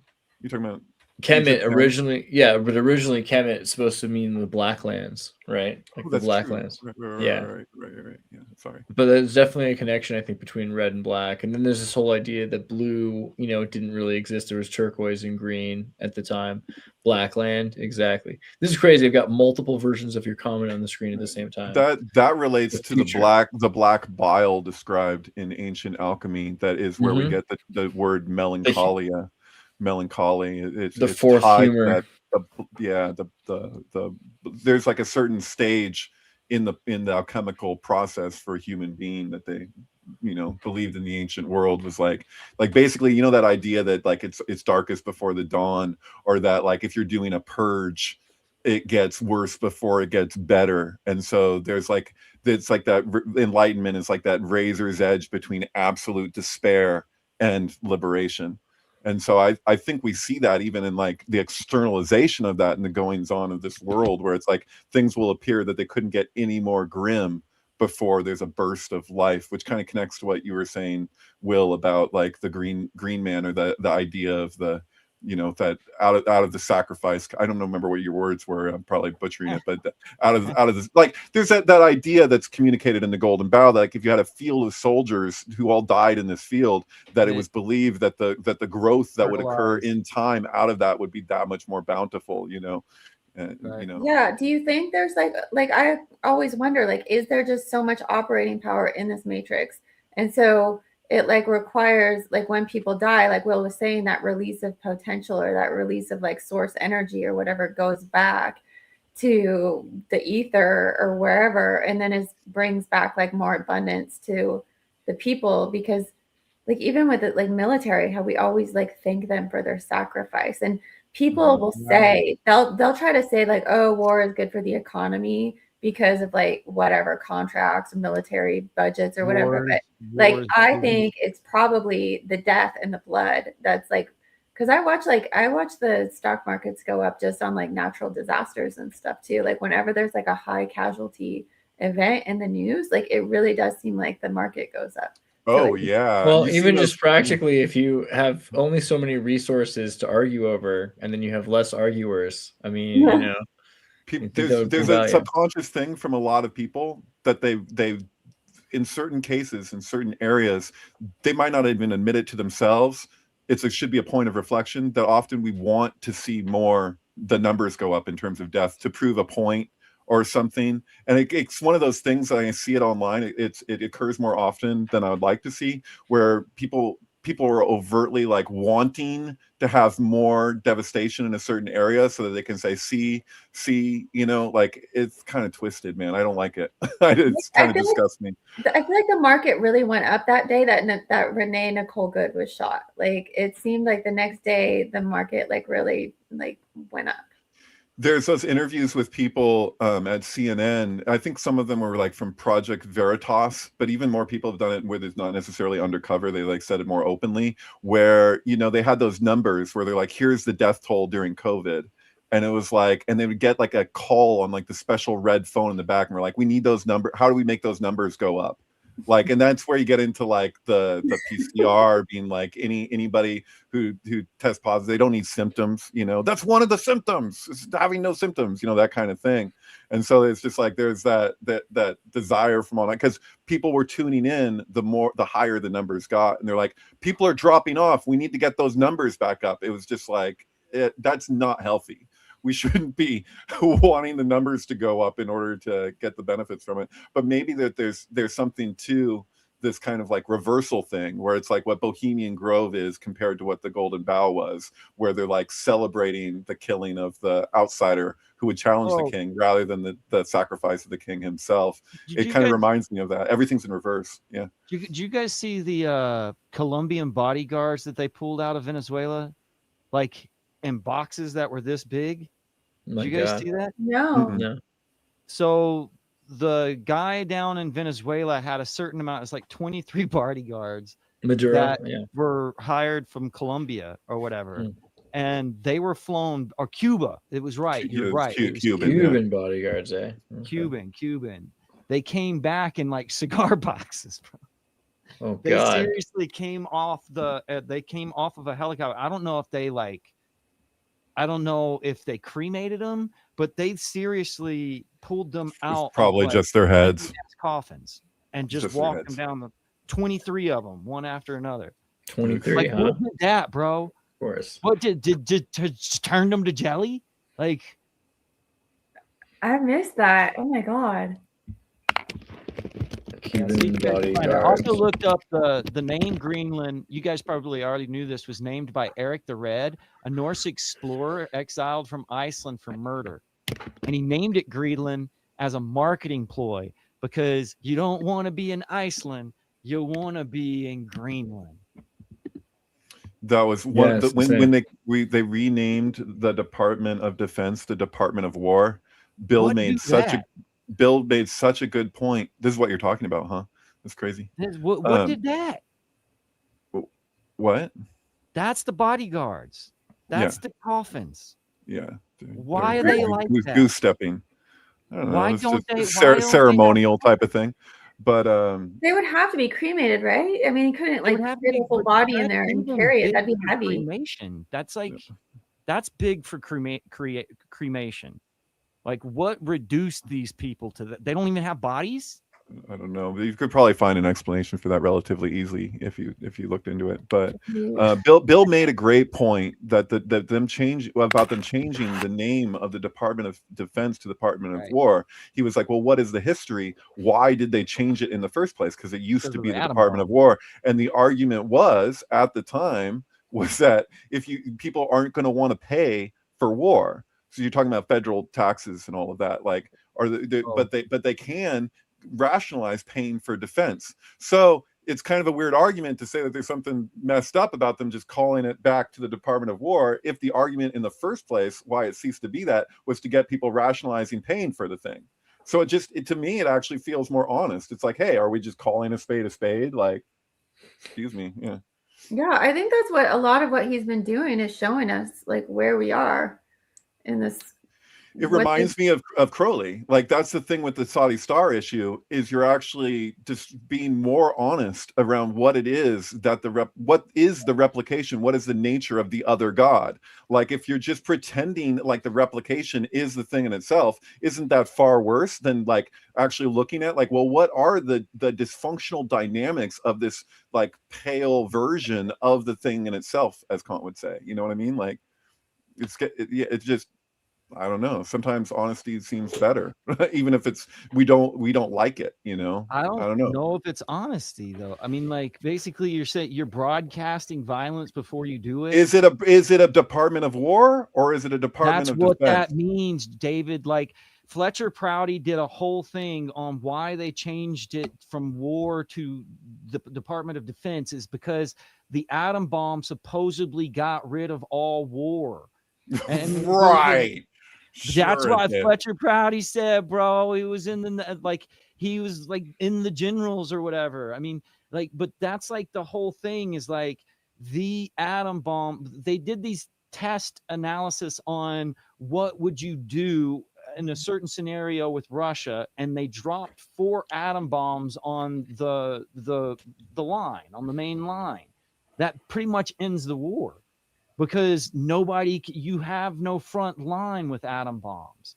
And and the atom bombs are something that threatens everybody on the globe at the same time. That's why the United States has never claimed they were at war with anybody, like through Vietnam, or all of that stuff was for other pretense. They had to have pretense for the war. So you're saying, so hold on, I want to follow you. That it's the Department of War, he no longer needs pretense. Like, and that was like the whole reason we had like the CIA, was so that we didn't have war anymore. Like, they were basically devised as units that were going to be dropped into Russia. If nuclear bombs dropped, they could readjust the propaganda on that soil. With Iraq, Afghanistan, with CIA, Vietnam. When you're talking about like proxy wars, like Vietnam was a proxy war with Russia. When that happened, was that did we send the Department of Defense to Vietnam, or did we send the Department of War of BS to go into the war, anything in the first place? Like, bro, this is CIA shit, and this is like George Bush shit. George Bush was head of the CIA, and there were certain things that they have to create to, like, certain propaganda to go to war, so that there is no more war, so that the atom bombs never fall. I feel like you're contradicting yourself a little bit, because you're saying that it's not honest to call it the Department of War, and at the same time you're telling me all the ways in which the pretense was false. You're readjusting it. It is a more honest thing, but it's basically just gives him permission for violence. It doesn't mean it's okay. Like, from my point of view, I don't want war. Like, I thought we were all agreed on that, like back in the day when we were like doing the alternative thing, but it's no longer like that. What has happened now is like this audience capture. It's like, if you want something that Trump can give you, you're okaying what he's doing because that justifies the means or something. Right. Okay. No, actually, I think I agree with you. I just still, like, you were responding to me as though you didn't agree with me, but then when I listen to your larger argument, it just sounds like you do. I'm not like trying to take a stance that's directly against you, and a lot of people often take that as me gaslighting them or something. But sometimes I'll say, sometimes you communicate something in a contrarian way. When you're actually just reiterating the very thing I said. I'm not, some people would say it's on the fence or whatever, but it's not really on the fence. It's like saying, like, no, like, both of these, this is all being like constructed as like kayfabe. Like they're defense insinuates that that there is a war, because defense only is implied if there's a war to defend against. A Department of War can actually maybe circumvent the existence of war, because you're fighting to the end of maybe ending a war, if that's the whole point of the Department of War. It exists in wartime, so it seems more temporary. Everything feels so weird to me, because I say this repeatedly, and I mean it, that I'm not a fan of Donald Trump in so many ways. I've been a heavy-duty critic of Donald, but hold on. Trump actually let me finish my thought here. Just give me 1 second here. It's that I have to say that all these things that I'm hearing from a lot of people at the same time about like what this administration is doing, and I was kind of saying this at the beginning of the call, I'm not actually seeing that. What I'm seeing is that we haven't had any new wars under Trump at both administrations. There's been no new wars except for a 13-day war with Iran. What do you really have? Like, you don't, like, the starting new war thing. I'm not actually seeing it. I'm not saying that it couldn't go there, but if you're using the slippery slope, like, it could go either way. It's fallacious if you say that this is inevitable, because I haven't seen it yet. When we talk about ICE under Trump, it's nowhere near what it was with previous president administrations. Like, it's not even close. He has picked fights with all of our allies and intentionally done so. That's right, not but to you've our seen benefit. how he's done business over the years. When he's doing a business deal, he does this weird technique, and he has a few different versions of it where he comes out the gate with something, and then it's just like if you said Negging. it's a tactic. You've seen it in Rum Diaries, where they're like, if you want to have a hotel on an island, you don't say we want to have one hotel, even though that's what you want. You say we want to build 10 hotels, and they go, oh my God, 10 hotels, and then in the end, you're like, oh, But you it got has the an thing that you effect. wanted in the first place, and you It build has that an one effect. hotel. It has an Yeah. effect. Like when I told, like back in January 6th during the debate, he basically said, if I don't, it's neuro-linguistic programming, man. Like what he said, like I get what you're saying. I get all of your arguments, but you're basically okaying the thing that we weren't okay with before. I'm not, And though. See, that's it the is thing. kind That's of, like I when don't people think fill it's in the honest. gaps of the rest. So honest. you're saying this, therefore you're saying this, and it's like, no, I'm not doing that. It's not. Actually, It's I not. swear. It's not. I don't. Well, If I make one point, I'm not. If I say I don't like the Cowboys, it doesn't mean that I like, you know, the 49ers. Like, it doesn't, even though I do like yeah, the but 49ers. I But I'm don't saying, want like, you say violence. you don't like this, it I doesn't don't mean you want like this. violence. So you're saying that it's not war. We'll wait and see if it's war. And I'm saying that's because of neuro-linguistic programming, the word war is being repeated over and over. Like before he even changed it to the Department of War, you can say that it's like honest, but it's also sort of like chaos magic. But is Because the once you media not repeat doing that things, it in their happens. treatment of it too? Oh, Because it seems absolutely. Oh, fuck right, those guys. Fuck those right, guys. right. Do you think I if mean, they that's called what I'm it saying. Just split down the middle, Department- like Candace Owens. Let's talk about Candace Owens here No, for a second. Like we this can't, stuff is but that's a psyop. How is let's that just not a psyop? we're What did Anna Horowitz gonna. say? Oh, I didn't. I wasn't gonna say. I was just curious. Like, do you think if we called it the Department of Human Sacrifice, like, would that Thank you. be Yes, an honest thing? thank you. That's good That would input. be. It would be I think. I feel like Planned Parenthood would be jealous, but probably work together. I don't know. I wanted to you want bring. to talk about Candyland? What's that? I wanted to bring because up. is that go ahead. obvious? Like, if you repeat something over and over and over to make it happen, is that honesty, or is that manipulation? So you're describing a self-fulfilling prophecy, and I don't know if I'm seeing that. We could see that, but we're getting into slippery slope territory. That's what I said you would say. It could be war, but it's not really war. But I'm saying that it's war simply because he says it's war. Like, I mean, you're saying he's being honest, and I'm saying he's being in a very honest, specific way. He can be dishonest in a variety of ways. It means. I'm not saying.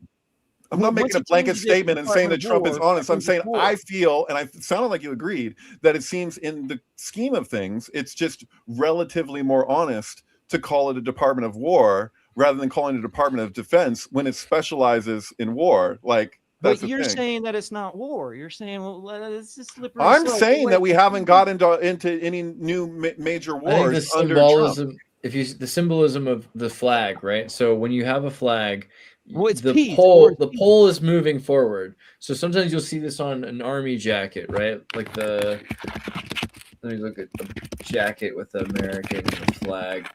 It looks kind of backwards to someone who doesn't know any better. Like the American flag on the side of the army uniforms, right? Yeah, pointed as if they were charging. So the flag. That's what I'm trying. That's exactly what I'm trying to say. So it's being moved forward. The flag is being charged forward. So defense really means to be retreating, and war means to be pushing forward. Right, and this is kind of, I think, the point of the Department of War is that they're moving forward. They're expanding territory. They're gaining resources. They're accumulating. That's maybe why it has to shift, and also just put those Cubans in cigar boxes.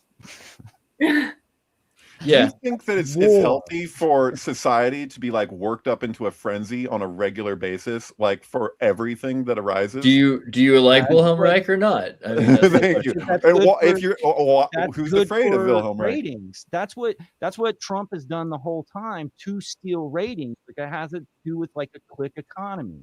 Like no, but there's also literally an energy charging up energy, like orgone energy from anxiety, like sexual frustration. This is why baby booms Creates are harmony. associated, like the expansion of population is associated with war, and not just because of the sacrifice, although I think it's a big part of it, but because of the energy of neuroses that's constantly being pressed on the rabbits that are people. We're constantly worried where some resources coming, something that you take for granted just disappears all the time, whether it be RAM or toilet paper or your husband, just gone off to India or Japan or wherever. They're just trying to make it so that people are constantly concerned, and that this would eventually make you more grateful maybe for any little thing you have, right? Mm-hmm. A bit of reverse psychology in there, and But it how gets you. some of the more war-torn places are reproducing in rapid amounts. It seems kind of counterintuitive, but it is happening. You can see that. I'm being told that there's a genocide in a place that only has a population increase, like a consistent population increase. It's strange. Yeah. Whoa. That's like that's the exact same argument of Mel Gibson about Holocaust denying, though, because the census in Europe post World War II, the population of Jews went up and not down, and it was based off of that census that got him like that's. I mean, Mel Gibson also called Winona Ryder an oven dodger, right? I can tell you a lot of Jewish people that really like Mel Gibson and his views. So I don't know, what the hell. So yeah. Well, it's his dad. His dad. Okay, so Mel Gibson's dad was a Jeopardy winner in like 1968 or 69. With his winnings, he went back to Australia, which was, I think, his wife's grandparents' origin. And so Mel Gibson is really American. He's not Australian. He went to Australia when he was like 12. But his dad was the super genius from Jeopardy, was on a radio show basically bringing up there's a census that a lot of like Holocaust deniers use as evidence that the Holocaust didn't happen. And he brought that up as like, he didn't say it outright. He just brought up that fact. And that got him basically blackballed and labeled as an anti-Semitic, like an anti-Semitist, I guess is how you would say it, right? Anti-Semite. Anti-Semitist.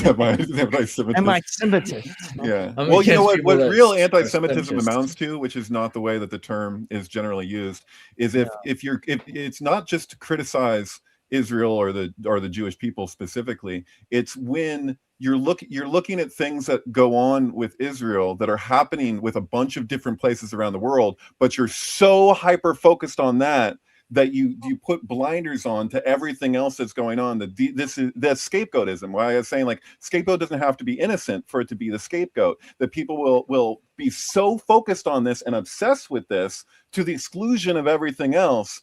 That is largely what real anti-Semitism amounts to. Not just criticizing Israel or criticizing the Jews. You can criticize either or both. David, you're familiar with The Rehearsal, right? Nathan. Of course. Yeah. Well, how do you say his name? What's his name? Nathan Fielding or Fielder? What is it? But he did. I mean, in The Rehearsal, it kind of feels like he discloses a little bit of things that happen between him it's and brilliant. some anti-Semitism. Well, with Paramount specifically, and the fact that they removed an episode of his saying that to be sensitive about Jewish people, and he's like, "Hey, I'm a Jew. I produced this." And I don't feel like this is, he feels strongly about what it is that he put out there. You're gonna censor the episode out of sensitivity, yet this is his own voice as a Jew being held back from the conversation. Censored, yeah. It's unbelievable. Yeah. So he rehearses going to the Paramount Studios place, and they're like all like Nazis there, and it's this whole crazy thing. But I would say that one of the biggest things with the second season of Rehearsal is that it's actually also the second season of The Curse, because The Curse ends with him falling up, and the whole second season of The Rehearsal is him literally, like, it's almost like, or not almost, I would go so far to say that what happens in The Curse is a dream version of what happens in the second season of The Rehearsal. Like, he is literally falling up. So but I just had a whole conversation with a guy about The Rehearsal, and he made a lot of good. He kept throwing it back to Philip K. Dick, but we talked about the curse, because I think I saw you talk about it on Twitter or something at one point. Sure. But you want to watch the curse with me and maybe do like a walkthrough on it? Is that cool? I'm open to that. I went through I've watched it, I went through it. I'm gonna be more into like taking maybe the last episode and doing something like that. You could watch the rest and then we could do the last episode together or something. But yeah, the rehearsal, like the last episode of the rehearsal, I don't know what's true and what's not. And I had like a hard time finding like fact checking, because basically they only say he claims to be able to fly the planes. No, he did. I know that's what it shows, but I'm just telling you, when I went to go look, I couldn't find like any confirmation. It's all like allegedly. But that's the great thing about that show. Listen, hear me out. It's because you don't know what's real and what's not. That's real. very true. Especially if you look at the first season, it kind of completely deviates from reality.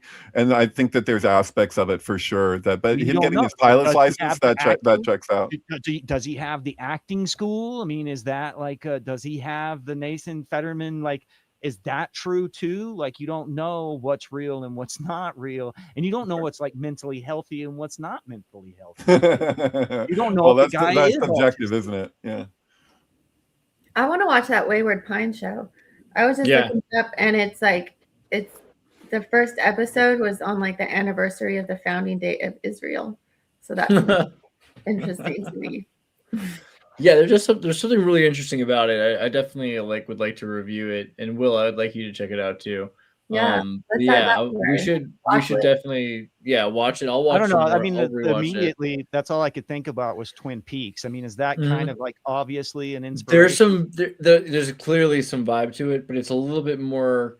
I want to say it's aimed towards basic people, like at least normal people could watch that show. You know what I mean? Twin Peaks is maybe a little harder on people that aren't super, let's say synaptically interconnected. But this show has got a lot of aesthetic and ideas from it, but it's built on pulp. So I hope I didn't already ruin some of the ideas for you. But it's the way it goes about it is really interesting, because it reminded me. Well, I saw it right before COVID happened. And I remember driving around in the snow, kind of wondering, like Nicole Wertzman saying, like, am I dead? Like, what's going on here? Like, is everything happening sort of this Vanilla Sky-like experience? I would say more like Jacob's Ladder, right? Like this is like the final moments, and you're just like, it's all just happening. Or excuse me, but maybe American Beauty, when he's like, he has this like eternal moment at the end, and it's just like, I don't know. I mean, Jacob's Ladder with the chiropractor, like that was the most like meaningful scene for me, when he's telling him, he's like, how did he explain it? He said, how did you get to your doctorate without reading Eckhart? So Eckhart saw hell too. You know what he said? He said, the only thing that burns in hell is the part of you that won't let go of your life. Your memories, your attachments, they burn them all away. But they're not punishing you, he said. They're freeing your soul. So, so if you're seeing devils tearing your life away, if you have a major peace, then you'll see devils tearing your life away. But if you have major peace, then the devils are really angels freeing you from the earth. So it's all a matter of how you look at it. Okay, so don't worry, okay? Relax and wiggle your toes. Yeah. Oh my God, you're so good at that. That was perfect. Thank you. Yes, that part. Like the angels or the devils are really angels freeing you from this earth. And it's true. Meister Eckhart is incredible to read.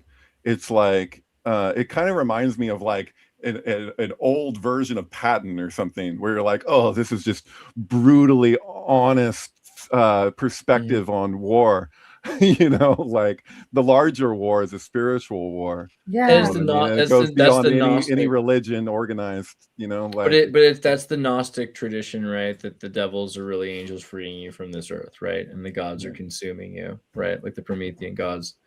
And that's kind of like I was thinking about Three-Eye Atlas, I guess, because tomorrow's like the last day you can see Three-Eye Atlas before it starts to do some sort of a new path, and it's going to be like leaving our solar system, right? What am I supposed to do with this, man? Because it seems like the most things that I find online about that are like videos that are super AI, like everything about it is AI. You need pictures from the Chilean Chilean telescope. You can get pictures from the Chilean telescope. I think that's the best one because It there's seems no like if you ozone wanted over to- Chile.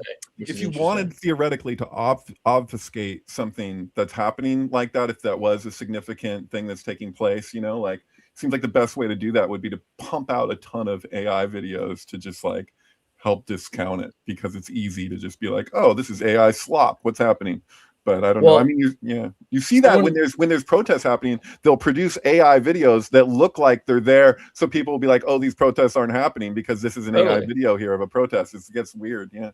Yeah, there'll be no reason to believe anything. I think that's what this whole year is about, is really pushing it to the point where you can't. I mean, they're making videos for like fake cooking videos where they're just making a giant piece of chicken or something. Everything is just evolving into complete chaos over what's real.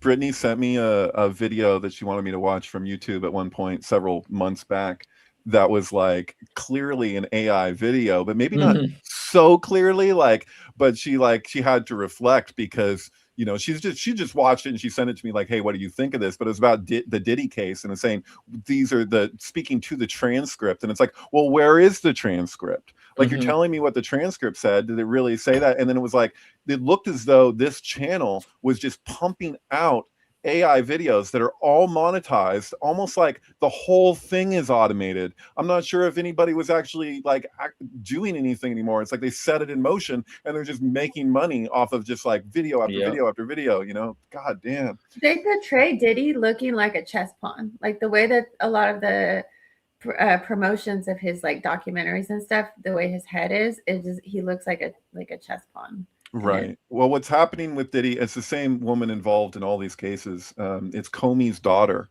is like a key component of the Diddy case, Epstein and Maxwell, all three. And they're setting up in the prosecution the parameters of the investigation. Same thing happened to Trump with Russia. And this is what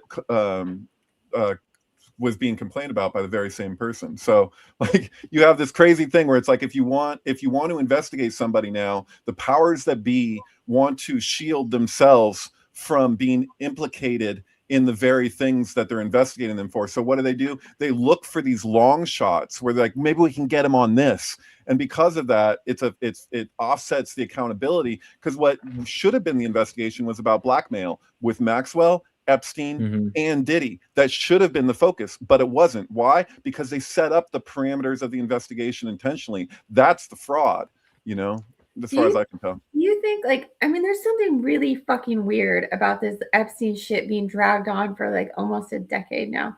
Like, do you think that it's really just like a reflection of us? Like, we are the guilty ones, and so we are all demanding this like external justice from something, and we don't know, like did Epstein do that? Did he not do that? I don't know. Like, it's so far removed from our lives. I think Epstein did a lot of things that go beyond what just the things that he's being accused of, and that there's a conflation that's happened between what we could call Pizzagate, for lack of a better word, and what Epstein was doing. I think that they're distinct and not ultimately separate, but at the same time, where people are taking something that was exposed to some degree, that the only argument against it is that these people have a really dark sense of humor. And I said it before, I'll say it again. I thought that in my naivety, that's what they're going to go with, was that when they were looking at all of those Instagram posts and all this stuff from some of the most prestigious people in Washington, that they're going to say, yeah, we have a really dark take on things sometimes. We like to make really dark jokes, about cannibalism or pedophilia or whatever. But they didn't take that. Instead, they just gaslit everybody about that. This isn't even a thing. There was no, And so I don't know. It's just they made it all about the guy who shot the floor with the shotgun into place and somehow destroyed their hard drive in Comet Pizza. It's just like, it's absurd. But and I have to say, like, I've seen people getting criticized for just acknowledging what is in those court documents, at least what's available to us. With Maxwell's case, they're trying to prove that this person who wasn't underage here was brought to some place where she was underage, where she was prostituted. And can we establish that as fact in order to get her? Yeah, it's crazy. What's that? Without Virginia Giuffre, you don't have anything. You can say whatever you want to about Epstein now, because you don't have the people, you don't have the one main person who won against Epstein and won against Maxwell. Like, Yeah, good point. Yeah. her being gone, and I like as soon as they said it was like I still stand by what the dad said when the dad said he thinks somebody got to her because She was hit by a school bus. Of course they got to her. It was ridiculous. It was a Bluebird school bus, Will. Yeah. What's that? It was a Bluebird school bus. I've watched your videos. So Right. I know. Bro, like I think that I got that other video pretty much has been shadow banned because I What, the made a Stranger video Things about one? I made one about all of the conspiracy theories that Stranger Things is based off of because it's like Philadelphia experiment, Montauk is in there. They just did the M Cave. And MK Ultra is like on the nose, and in the video go, but MK Ultra is true, and it's got like 40. You're not allowed to say MK's Ultra is true. I think it might be the fact that I say you can't say a conspiracy is true, even if it is true. MK Ultra is not a conspiracy. MK Ultra is a government declassified operation. It was a conspiracy. We're just treating it that conspiracy means that something doesn't like that. Differentiates it. But yeah. Conspiracy is a weird word to use though for a democratically elected group or an intelligence committee for an agency. The story following the assassination of JFK, they changed this was a very strategic thing that they got us to equate conspiracy, just automatically discount it when you use that term. So and it's effective because it is effective. Did you do a video talking about Project Looking Glass? I mean, just generally someone brought up, I think it was I try not to with Meta Egg, I'm taking out all of the conspiracy talk and I'm taking out all of the New Age talk. Well, that's too bad. Slip up and say one thing. I don't want diet Meta Egg. I want the yolk. You know what, Will? I feel like what you're doing with YouTube is super cool, and you should continue to do it. I would like to see you do more Twitter live streams because on your own talking to people, commenting to you is so freaking awesome. It's one of the coolest things I've seen you do. Yeah. You were so good at that. You're like the Mike Benz of synchro mysticism. I freaking love that comment. I'm not sure what that means. What does that mean? Have you seen Mike Benz's live streams where he's like, not his live stream. I think I've just seen his interviews with other people. No, dude, he's so good. Like he'll just be like, you're hanging out with him while he's going into like what he would be doing in a regular night, but he takes you along for the ride. I've been a fan of it for a while now. Yeah, so it's just like he's tripping out on stuff and he's talking to people in the comments and just moving along. It's like he's like, all right, let's get started. He'll do like a 5-hour freaking live stream just going into geopolitics and everything else. I don't have that audience. Well, I mean, I do have like maybe 5 or I'll get off and there'll be like 23 people had watched the live stream, and that's really but so what I would want to do, but I'm like limited on what I can talk about. Basically, all I could do was like the Stranger Things, like the Easter egg hunts or whatever. But I don't know, man. I still enjoy talking to other people. I still enjoy hearing like the other theories that people have. Like it's good too, but I'm telling you, you're so good at just like you're on when the way your enthusiasm is genuine. You're reacting to things. Like I'm just saying, like I watched that live stream that you did where you're on your own, but you're still talking to people who are commenting, and I just thought it was one of the best things you I've have seen to you do. Crack a few meta eggs to make a meta omelet. But okay, I want to talk about Project Looking Glass for a second because we're going to get in close here. But this idea, Will, that there are government programs investigating time travel, Stargate technology, the Majestic 12. You know what I'm talking about? All this idea. Yeah. Why do you think they call it level 4-2? Like, what is that? Well, 42 is the answer to everything, right? Yeah. Well, plus 42 is actually used a lot in Alice in Wonderland because you can get anything you want at Alice's restaurant. Lewis Carroll was obsessed with the number 42. It had to do with all of this math stuff. No way. I had no idea. Oh, yeah. Look at the book, Lewis Carroll in Numberland. That lays it all out completely. It's Yeah, a yeah, chronic great number, freaking book. abundant number, the tetracontagadon, Bro, it's used all of the time. Like 42 magic is constant. in every movie, every commercial. Like it's a whole bunch of video games, Yeah. whole bunch of comic books. Like No, it's No, I did a crazy. deep thread on It's 42. the I just 42 didn't is know. the magic constant of the smallest non-trivial magic cube. A 3x3x3 cube with entries of 1 through 27, where every row, column, corridor, and diagonal passing through the center sums to 42. Mhm, Right? Here's the magic cube right here. mhm. So So 14. So 14 times what is it? 3 is 42. Yes. But 14 numerologically has to do with the joints well, of your Ein Sof. hand. Let's do Yes. Ein Sof and the Your- infinite endless your too. hand. It's your hand So because the digits of your 14 hand. And 14, but the third hand is the hand of God, so to speak. That's so right. You have two hands. They each equal 14. 3, but there's a 6, third hand. 9, 12, 13, 14. Yeah, Something it's in like the that. it's in the Right. Zohar. That's why it says that God has three hands, and that's where the symbolism of the hidden hand comes from, right? Do you see people? Bro, in there's photos, they weird put their shit, bro. hand, you know? Like, have you seen Roofman yet? Yeah. Do you know what Roofman is? Yeah, Like Roofman, they used because most often 42 is usually like the address. Sometimes it will be like 4B or something like that. Mhm. But in Roofman, they use it twice. The address is the exact same in two different houses. And the scenes, the person's on the phone and they're walking through their house. They walk out the front door and you see the address. And then they do the exact same scene with another person, but it's the same address. And I'm I just caught like, it. that was Totally. like two. What the fuck? Like, It I was don't so- even know it what's was going so- on anymore. Like, I know. I yeah, caught that. why? Like, there's so, like, I don't even It's like sit there always and it just, analyze. dude. I just don't even I don't know. analyze anymore. I'm like, I just got downloaded. Like, Can I just know. can I just say like I was well, supposed to say just, real quickly. Meanwhile, 42 is an unlucky number in Japanese because shini, which means 42, it means death and dying too. it means that everywhere, but it does. That's not always necessarily negative. So the thing is that so yud, the Hebrew word, when you spell out the letter, so like Mhm. yud is a letter, but if you spell out the letter, it's yud dalet. Yud is 10, dalet is 4, so you have 14. So the word for hand, from its pictographic roots, it means hand. The letter does, and you spell it out, it means hand.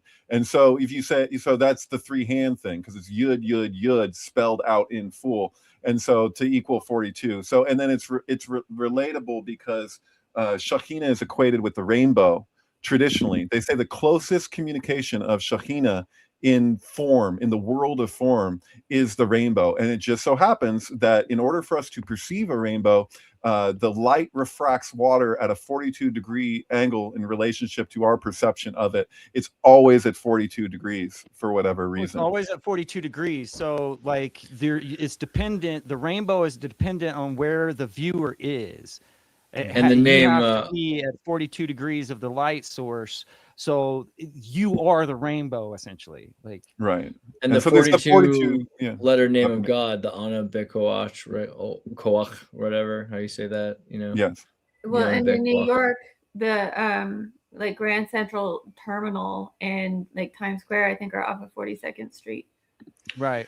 And Hell's Kitchen.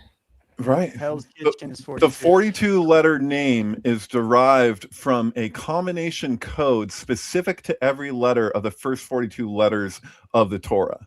So when you're looking at Bereshit, it's up until the point of the first mention of the 4 klipot. So there's 42 letters leading up to those. There's also the symbol of Jupiter is basically reminiscent of a 42, but it's also the alchemical symbol of 10. And because of that, for some real weird reason, the number 42 is often associated to the archetype of the Tin Man. Mhm. So, like, well, tin is the Tony metal Stark- sacred to Jupiter. Right, of course. It was magical correspondence to Jupiter, but there's like a play on words when you're dealing with like it's used in like iRobot. It's 42 was used in Transformers as like the number on Over one of and the over and over and cars. over again. Yeah. Over and over and over The and Mor- over and over The again. Mormons have like Doctrines and Covenants 42, which is literally called the law, dark. like the law of the church. The law is 42, Right. and that there actually, you go. 42 of Dot, or Mot, the Egyptian goddess who weighs your heart against the feather, has 42 laws that you adhere to or have to be judged on after death.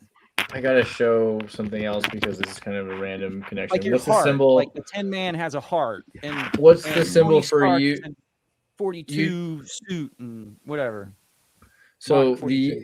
the Utah beehive has 7 layers originally, and what's the deal? 7 times 6, right? Is that what we're talking about? I forget. That's the whole thing. Oh, 7, 42. Because the hexagon is the hexagons times the 7. That's why it's 42. Totally. Right. 6 times 7. Right. 6, 7. See, that's like 6, 7. Like Oh, 6, 7, 42. Yeah, Alice in Wonderland. She's like 6 years old and 7 months or something like that, which is supposed to equal 42. Yeah. Then there's the whole shiny thing. Did you guys know that David Atari 7 is Mormon? times Just like 2 on the side times of 3 this. is 42. Yeah, this is a whole 723 327. That's all like associated. Because we're talking about Area S4, right? So part of the deal with the Project Looking Glass is the idea that you could take technology from the future and bring it back in time by having some sort of a looking glass that you could be able to see this through, right? So let's say you have a computer, and then that computer has technology that it can see through. So Brigham Young University and Utah University. Did you guys know Adobe, which invented the PDF? The PDF was invented by Mormons, right? The founder of Adobe, John Warnock, born in Salt Lake City in 1940. And then, of course, Atari. Atari started by Nolan Bushnell from Clearfield, Utah, right? So when you start to look into the connections, it's actually interesting. I was just watching a BBC documentary on like the origins of graphical computer technology. And the whole thing, I didn't expect it. They just jumped to Salt Lake City in Utah and started showing the invention of 3D graphics, the origins of Pixar, the movie called Works, which is a Slavic movie that was supposed to be 20 years before Toy Story, the first CGI movie, completely animated by Mormons and ex-Mormons from Utah. And just the interesting connection to Slavic. What's the time travel place in Utah, right? You know, Skinwalker Ranch. That Skinwalker Ranch and the nuclear experiments in Utah, this idea that they are building retroactively technology that is the most essential technology today, but it's existed since the 60s. Unix, BSD, the operating systems that run everything. And then again, even the PDF, because what would you use other than HTTP and PDF, some sort of a digital document thing, in order to take designs from the future and show them in the past, right? This is the way that you'd be able to see the things so you could reproduce them. If you just had the recipes and ingredients, you could transport that information at least back through digital documents. But yeah, it's interesting. Their obsession with Atari 4G. is always interesting because of the term's origin relating to not just that it relates to Go, but specifically what Atari is in the game, where it's because it's a territorial game and you're surrounding a stone with 4 points, and if you get 3 points, you have to say Atari in the game. It's the equivalent of check in a way, but it's the full the you know, except it happens over and over and over again, unlike in chess, where it's just like, wow, it feels like a mandala effect. I thought Atari was Japanese. No, the word is an Asian word associated with the game Go. That's what David's explaining. Yeah, right from now. ancient China. So yeah. Chinese, not Japanese. Yeah. Have you guys ever seen the show Devs? Alex Garland. Alex Garland makes it's basically Project Looking Glass. Are they trying to make a supercomputer that can look at any point in time? Oh, great. Perfect. Everything's recorded. March 2020. Well, of course, okay. Garland is the guy who did like Machina, Ex Machina was Garland. Yeah, I was gonna say, yeah, totally. 28 days later, yeah. Wow. Okay. I'll definitely watch that. That sounds interesting. Yeah, it's pretty messed up because when I was talking, I think Alan Green or Alan Abadessa was the one who because I sent him some stuff about everything being recorded, like the religious idea that God sees everything that you've ever done, and the fact that a lot of people who say that they communicate with God often have their whole life shown to them through like images, like they recognize that their whole life is on replay, which means everything is recorded. But the Garland sci-fi show basically associates it to like the singularity, that once we get to a certain point, we can't see the future or whatnot. But You know, I watched It's a Wonderful Life this Christmas, and there's things about it that are related to what you kind of mean. Yeah, I didn't really realize. I had to like rewatching it. I was just like, wow, how did I miss some of this stuff? Because the whole premise is that he's being shown an alternate reality if he didn't exist. And what I didn't catch before is that before he goes to kill himself, Jimmy Stewart's character, he was taking the weight of everybody's stuff in the town upon himself. And it struck me why it's such a Christian film, because at its heart, it's dealing with like any individual can do this. He doesn't have to be Jesus Christ to take on the weight of everybody's stuff. And he doesn't see, because he has no basis for comparison other than what he's living. He's so just in his own world that he can't back up and get a perspective on how much good he's doing, because he's feeling the weight of everybody's shit. It's so crazy. And then to realize the significance of his life and all the sacrifice he's done gives him this love for everybody around him that was just resentment prior to that, because he was so zeroed in on his own personal experience. He couldn't. Well, it's basically the Christmas Carol, right? It's a Christmas Carol told from like Tiny Tim's dad's point of view. Instead of Ebenezer Scrooge, it's the workman that has to go through his history, his past, what's wrong with, and like find his place in the world instead of like taking himself out of the world. But I always associated it to the Holy Garden Angel because of what's the rabbit movie? Harvey. Isn't it Harvey? The same actor? Jimmy Stewart's and Harvey, yeah. But both are like representative of the Holy Guardian Angel, so to speak. I mean, and Isis and Easter, yeah. According to Robert Anton Wilson, too, who spoke extensively. Who's mentioned in Harvey, because he says, "And how do you do, Mr. Wilson?" So it was like a third, his name is Mr. Wilson in the thing, yeah. But to him, it's a stink, right? To Robert Anton Wilson, the movie is talking to him specifically, like referencing his experience by name, and the same way that Philip K. Dick said movies talk to him. Or most sleep paralysis. Like, have you guys ever heard The Nightmare? Have you seen The Nightmare, David? Oh, of course, yeah.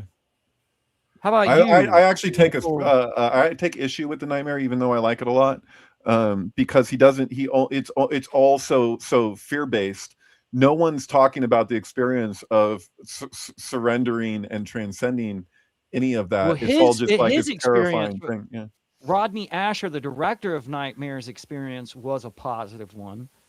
But most isn't that in his film? It's weird. Well, I mean, Asher is making horror movies. Room 237 is an exploration of a horror movie. Nightmare is a horror movie. The Matrix movie that Rodney Asher did with a glitch in the Matrix, where he's basically looking at the fact that the Earth is a simulation, that's related to all of his other work, whether he realizes it or not. Everybody has sleep paralysis. It's just not always lucid. And it's basically samadhi. So like if you do that consciously in meditation, they just call that samadhi. If you do it unconsciously in your sleep, it's just what's regenerating you in the course of the night. If you're lucid while it's happening, it can be terrifying because your breath is getting very constricted and elongated, and it can feel like you're suffocating. There's a universal experience though with people from all over the world that see an old hag on their chest when that happens. Boo hags. What? Right. It's because your dream is giving a articulation to this phenomenon that's taking place, that is basically a pressure on your chest as your breathing gets refined. If you were doing that consciously in meditation with pranayama, you would just be going into that as a regenerative experience. You get more regeneration in the night in that specific phase that everyone experiences. Just generally, it's not conscious. If you're doing it consciously, you can relax into it like the yogi would, or you can resist it. What Asher's focusing on is just interviewing people who all they've ever done is resisted it, and they experience it. It relates to the quote from earlier that I was giving in response to you about in Jacob's Ladder, where it's like, it's all a matter of how you look at it. That's all. So don't worry. Okay. Like, it's like, but none of those people are saying, don't worry. Okay. Because they're just, I can't breathe. I can't breathe. You know, it's like the Nightmare documentary does a good job of explaining how it's related to people's interpretation of media. Say if like a TV is going, when they enter into sleep paralysis, the TV will sort of like talk to them. And one of the things that the director did, because he knew about our research on 42, is he put when he's depicting this individual's experience, they fall asleep and they start talking to the TV, he intentionally makes it channel 42 in the background. Right. Which is also related to the posters for Poltergeist, and the movie is 237. Right. In the movie it's 237, in the posters it's 42. You know, it's you notice that they did that in the Stranger Things too. They make her turn on the TV for white noise when she's entering her trance or whatever. For sure. The Stranger Thing was really weird because there's a lot of they're using the idea of like flashing lights to that's directly connected to like MK Ultra or whatever. We almost take it for granted in our culture. Like most movies will have people being brainwashed by flashing lights. Right. But Stranger Things is doing that. Like they're making that whole light flashing thing be a symbol that they're stepping into the other side or whatever. Have you ever seen Powers of Mind by Adam Smith, the book? You can maybe pull that up, Andreas, but I know we're getting towards the end of the show here, but you know, we jump at MK Ultra pretty regularly, and a lot of experiments were done that had nothing to do with the CIA that have to do with consciousness. And Powers of Mind, this is a really good book, although some parts of it I'm sure are kind of outdated, but he talks a lot about these kind of experiments that they would do with flashing lights or frequencies to create certain states and stuff. Yeah, it's a good book. That's why it's kind of freaky about like a lot, like of course, like Pluribus kind of seems like it's a little bit of a disclosure issue because have you seen all of Pluribus? Like what they use the radio, you might not realize they did it because it happened so quick, but they're using like radio frequency to cure an individual and bring them back to their head or whatever. Royal Rife style, yeah. Totally. Yeah. But I mean, a lot of people. Will, you're familiar with Royal Rife, right? Well, you know, Royal Rife is someone you should definitely take some time and check out. He was a early 20th century, late 19th century inventor who worked on plasma pulse radio frequency devices for destroying tumors, killing viruses, killing diseases. He had an entire incredible set of tools. Actually, David has a Rife machine that we got from Matt Rife, who's associated some way or another, I think related, maybe. I'm not sure to Rife, but he did make the thing. And these machines are basically producing EMF radiation for the purpose of healing you rather than hurting you. So many people talk about how you can get hurt. They have these ideas about 5G and everything, right? People protesting about cell phones because they're afraid of what radiation or microwave can do to you. But also that would stand to reason if there could be some harm, that it might be that there's some help that can be done if this is done in a concerted effort to, you know, make your life more positive. So Rife was working on that, and he has all sorts of data, all sorts of frequencies and indexed for different purposes, whether it be to help you with a cold or cancer. Yeah. Pretty cool guy. I don't know. Yeah. Fascinating. Well, all right, we're really close, but royal, like royal, like a royal queen king. That's weird. Right? All right, wouldn't you name your kid Royal? I think that'd be cool. And Nicole Wordsmith. Royal Raymond. His name is Royal Raymond Rife. It's triple R's. That's triple kind of R. Yeah, and he's born in 1888. Oh, wow. That's weird. Royal Rife is cool. You definitely need to go deep on him. Actually, we did some shows. Bernie, we need a show doing soon. Sorry, Crypto Alchemy Bernie. Let's definitely do another show pretty soon. We're supposed to do something, and yeah, one of the amazing things we did in the past was do a show talking about the history of Royal Rife, because he collected all sorts of data, and I think he was rather successful actually in his efforts to use radiation in a positive way. And when we think of radiation therapy, usually people are thinking of chemotherapy, where they're using like heavy chemicals that hurt you. But hey, look, this is when you show up 2 hours deep. Oh, You beautiful I'm here. man. I figured How are I'd let you? you guys get warmed up before I came in hot. Oh my god. fashionably late. Have you guys heard that Charlie Kirk was a time traveler? Have you heard Of course. this? Everybody knows anything knows that already. I mean, I can neither confirm nor whatever. deny as a fellow time traveler, but what did you have do you have a thing you want to say about that, actually, about the Kirk time travel thing? I think it's silly. No, I Oh don't. man, Keanu Reeves, man. What Everybody's about time the traveling. X-Men school of Mormons special- are clearly time travelers, all right? We Bro, need to get it's back like on the AI game, is okay, writing- Thomas? Sure. AI is writing Candace Owens scripts, and it's taking like, oh, X-Men is popular, Stranger Things. The preview for the new Doomsday movie just came out, and it showed X-Men, and then the next thing she's talking about is X-Men. It's like some sort of weird SEO chatbot is running her script. I kind of like that though. I kind of like just having it like whatever is being put out by media, just having it regurgitated in different forms, right? Like there'll be a protest Right. about the new X-Men movie, and then the X-Men movie is going to be related to Charlie Kirk's death, and the X-Men movie is going to be related to like all these. I kind of like that all-encompassing marketing push. Dude, speaking of marketing pushes, have you been on Temu recently and just scrolled? If you doom scroll, you'll see more Photoshop pictures of Charlie Kirk as different posters.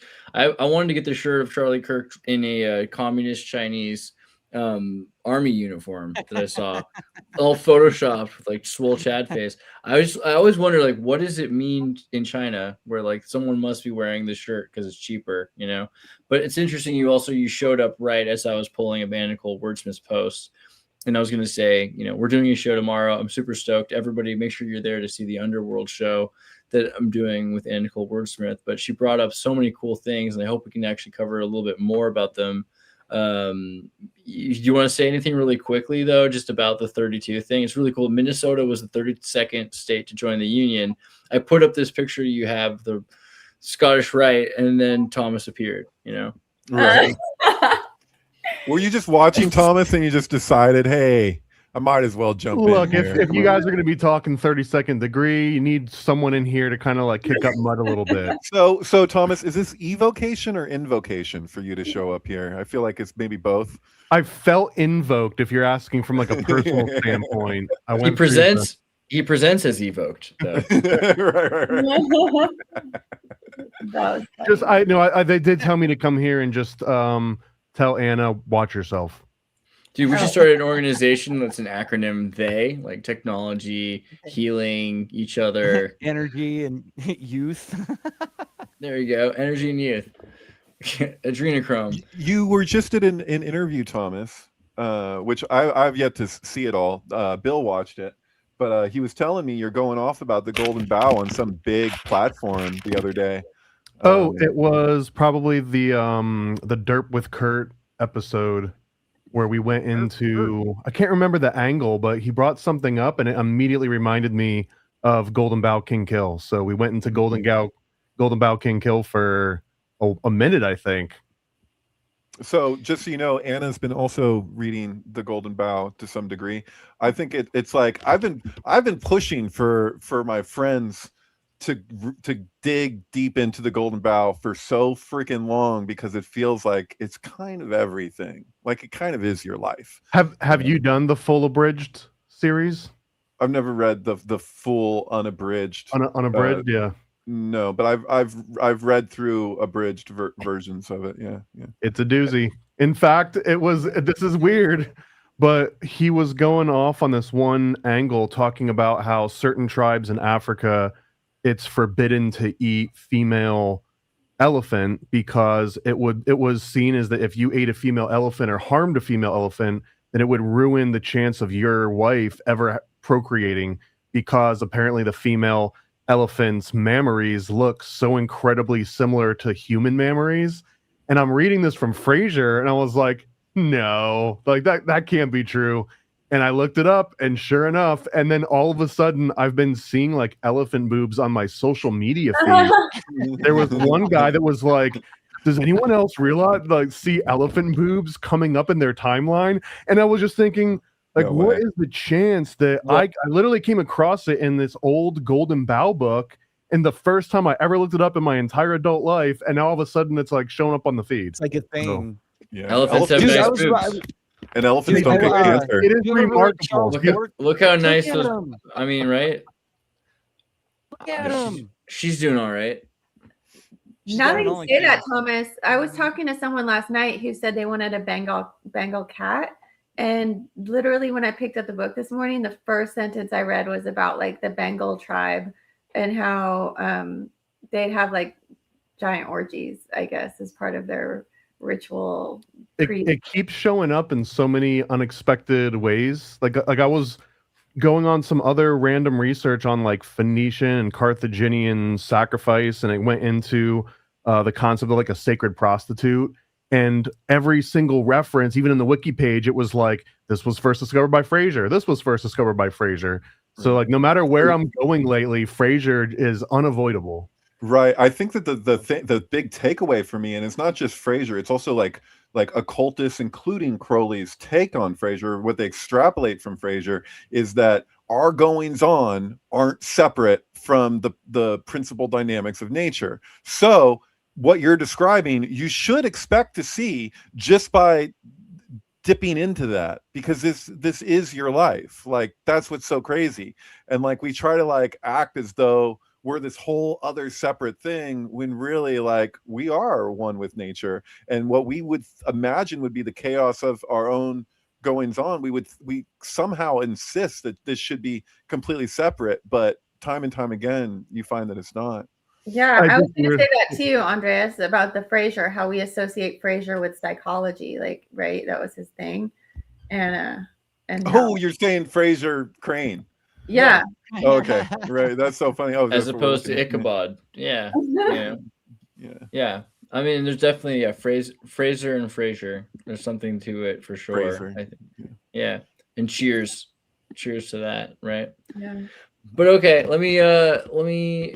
I wanted to go back. I'm just gonna say, Anna Nicole Wordsmith, we're doing a show tomorrow. We will talk about Trump and the vagina, and then hopefully bring up some more things about right-wing and left-wing issues, because I thought this was an interesting thread. It's interesting that the 32 degrees is like the freezing point for ice, and how we've had this like Minnesota like ice phenomenon going on.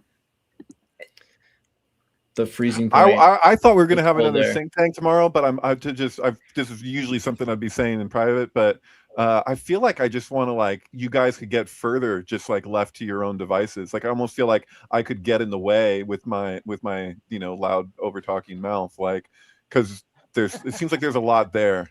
Well, there's a great presentation. I just looked at some of the pages because she sent it to me. So, I mean, if you want to like join to listen to it and you have some like things you want to throw in, there's nothing wrong with that. But either way, I'm going to try not to talk too much either, because I know that you've got a lot to say. I feel like there's a lot there, and most people listening probably have heard my bullshit anyway. So yeah. The Wordsmith presentation, it's going to be hot. You guys are going to love it. So I'm really excited for that. And then let me also share everyone, how to find more of her posts. Make sure you find Miss Nick 06 and Nicole Wordsmith. She's crushing it. Look at this wonderful woman. Okay. Then David Charles Plate, MK Ultrasound 723 with the Sync Films. Yeah, like laser show right there. Mitchell's versus the Machines, one that I love is, this is one of my favorites actually. It's a fun one. You could watch this one with your family, ironically. It's Yeah. a good family one. The Sync film This is is probably just as watchable with your family as the regular. But yeah. Very few MK Ultra sounds are family friendly. Actually, we're looking forward to like Tool and that movie about the free bird, like Turkey. I think that's something we're gonna have to figure out. I just can't wait for that to Right. work out. Yeah, totally. But yeah, it's a good time of the year to watch Leonard Cohen syncs. I would definitely encourage you all to go watch some of David syncs this week. And especially if you end up with someone or at some sort of an event and you've got like some TV in the back room and you just want something on that you can kind of enjoy and you can really like sink your teeth into while also being with each other. This is way better is watching a sync film than any other kind of film. You know, this is learn how to enjoy the art. Watch You should be making love to Sync flicks. There you go.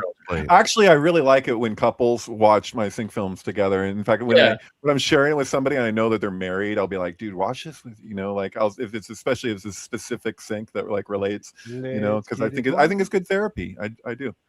Yeah. Solid stuff. And then Will was here. Will, one of the accoladed alumni of the Sinkhole and the Sinkers. You little sinker. We love you. You little sinker, you. You should go live to real quick. Go to no, wait. Go to Shorts because that's the one that got shadow banned. Okay. Like if you hit Shorts, right there, see how it has 39 views. All the rest of them were like 1.3 and then 39. What the heck? 39. Yeah. Why did you offend the algorithm? I uploaded it 4 times, and then the only thing I can think to do was take out the word conspiracy. But it really just goes through the Philadelphia experiment. I mean, it's only a minute long. Go watch it now. All right. I'm going to do you a solid here, and I'll share it on I'll create a post even and be like, you will watch. I mean, that's the craziest thing, right? Well, Philadelphia, we don't have Montauk without that movie. Like, that guy watched the movie and started having, like, memories of Montauk. But it was really, like, the film that, like, gave him his experience almost. Look who's Montalking too. Look who's Montalking. I like that. Oh my god. Yeah, make that a comic for Paranoid American. Now. ParanoidAmerican.com, the most important comic book publisher, the best-selling conspiracy theory comic book publisher in the world, and there's a reason for it. We can actually say this is the best-selling Illuminati comic book. The same time that we put out this Illuminati comic right there, Charlemagne the God also put one out, and he was getting interviewed on like daytime TV shows, getting broadcasts all over the place, and we outsold his Illuminati comic 3-1 with our Illuminati comic with no ads. So I think it just goes to show the merit. And I'm going to buy that in bulk. Dude. It's worth it. Dude, I've got like 4,000 of these in the other room. So if anyone wants these in bulk, I will make sure to figure out a way to make it happen. You're gonna need a bigger boat. Like this, like these. It's literally a Chick Track. It's the same exact format. Can we go door to door and just like, have you heard the good word about the Illuminati lately? Like, can we? You should be. You should be doing this already. That Absolutely. sounds like so much fun if you were in the right neighborhood, but I can imagine how awful it'd be if you're in the wrong neighborhood. You know what? In a previous life, I did door-to-door sales in Section 8 housing, like selling bootleg DVDs door to door. It wasn't as scary as you would think. In fact, a lot of people were pretty happy to see something cool and not like the tax man. Or the so you're saying you guys really do want to be like Mormon missionaries, deep down. That's like if I believe in spreading the message, 100%, yeah. Deepest fantasy. All right, well, that's pretty. I don't know what you've heard about the Illuminati, but there's a lot of trash talking out there. But bro, I really have a good message, and I'd like to share it with you today, if you'd be so kind. Send me those. Send me a whole big box full of those, and I'll take them to DIA and just distribute them on all of the tables at the Illuminati airport itself. Done. I'll send you a box of them. Sweet. I will seriously go through the airport and just like pop them on everything. I will pay your bail. Legit.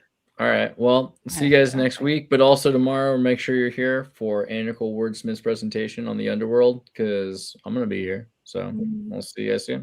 Thank you for being here. Bye. Hello. Welcome to the XIRTUS.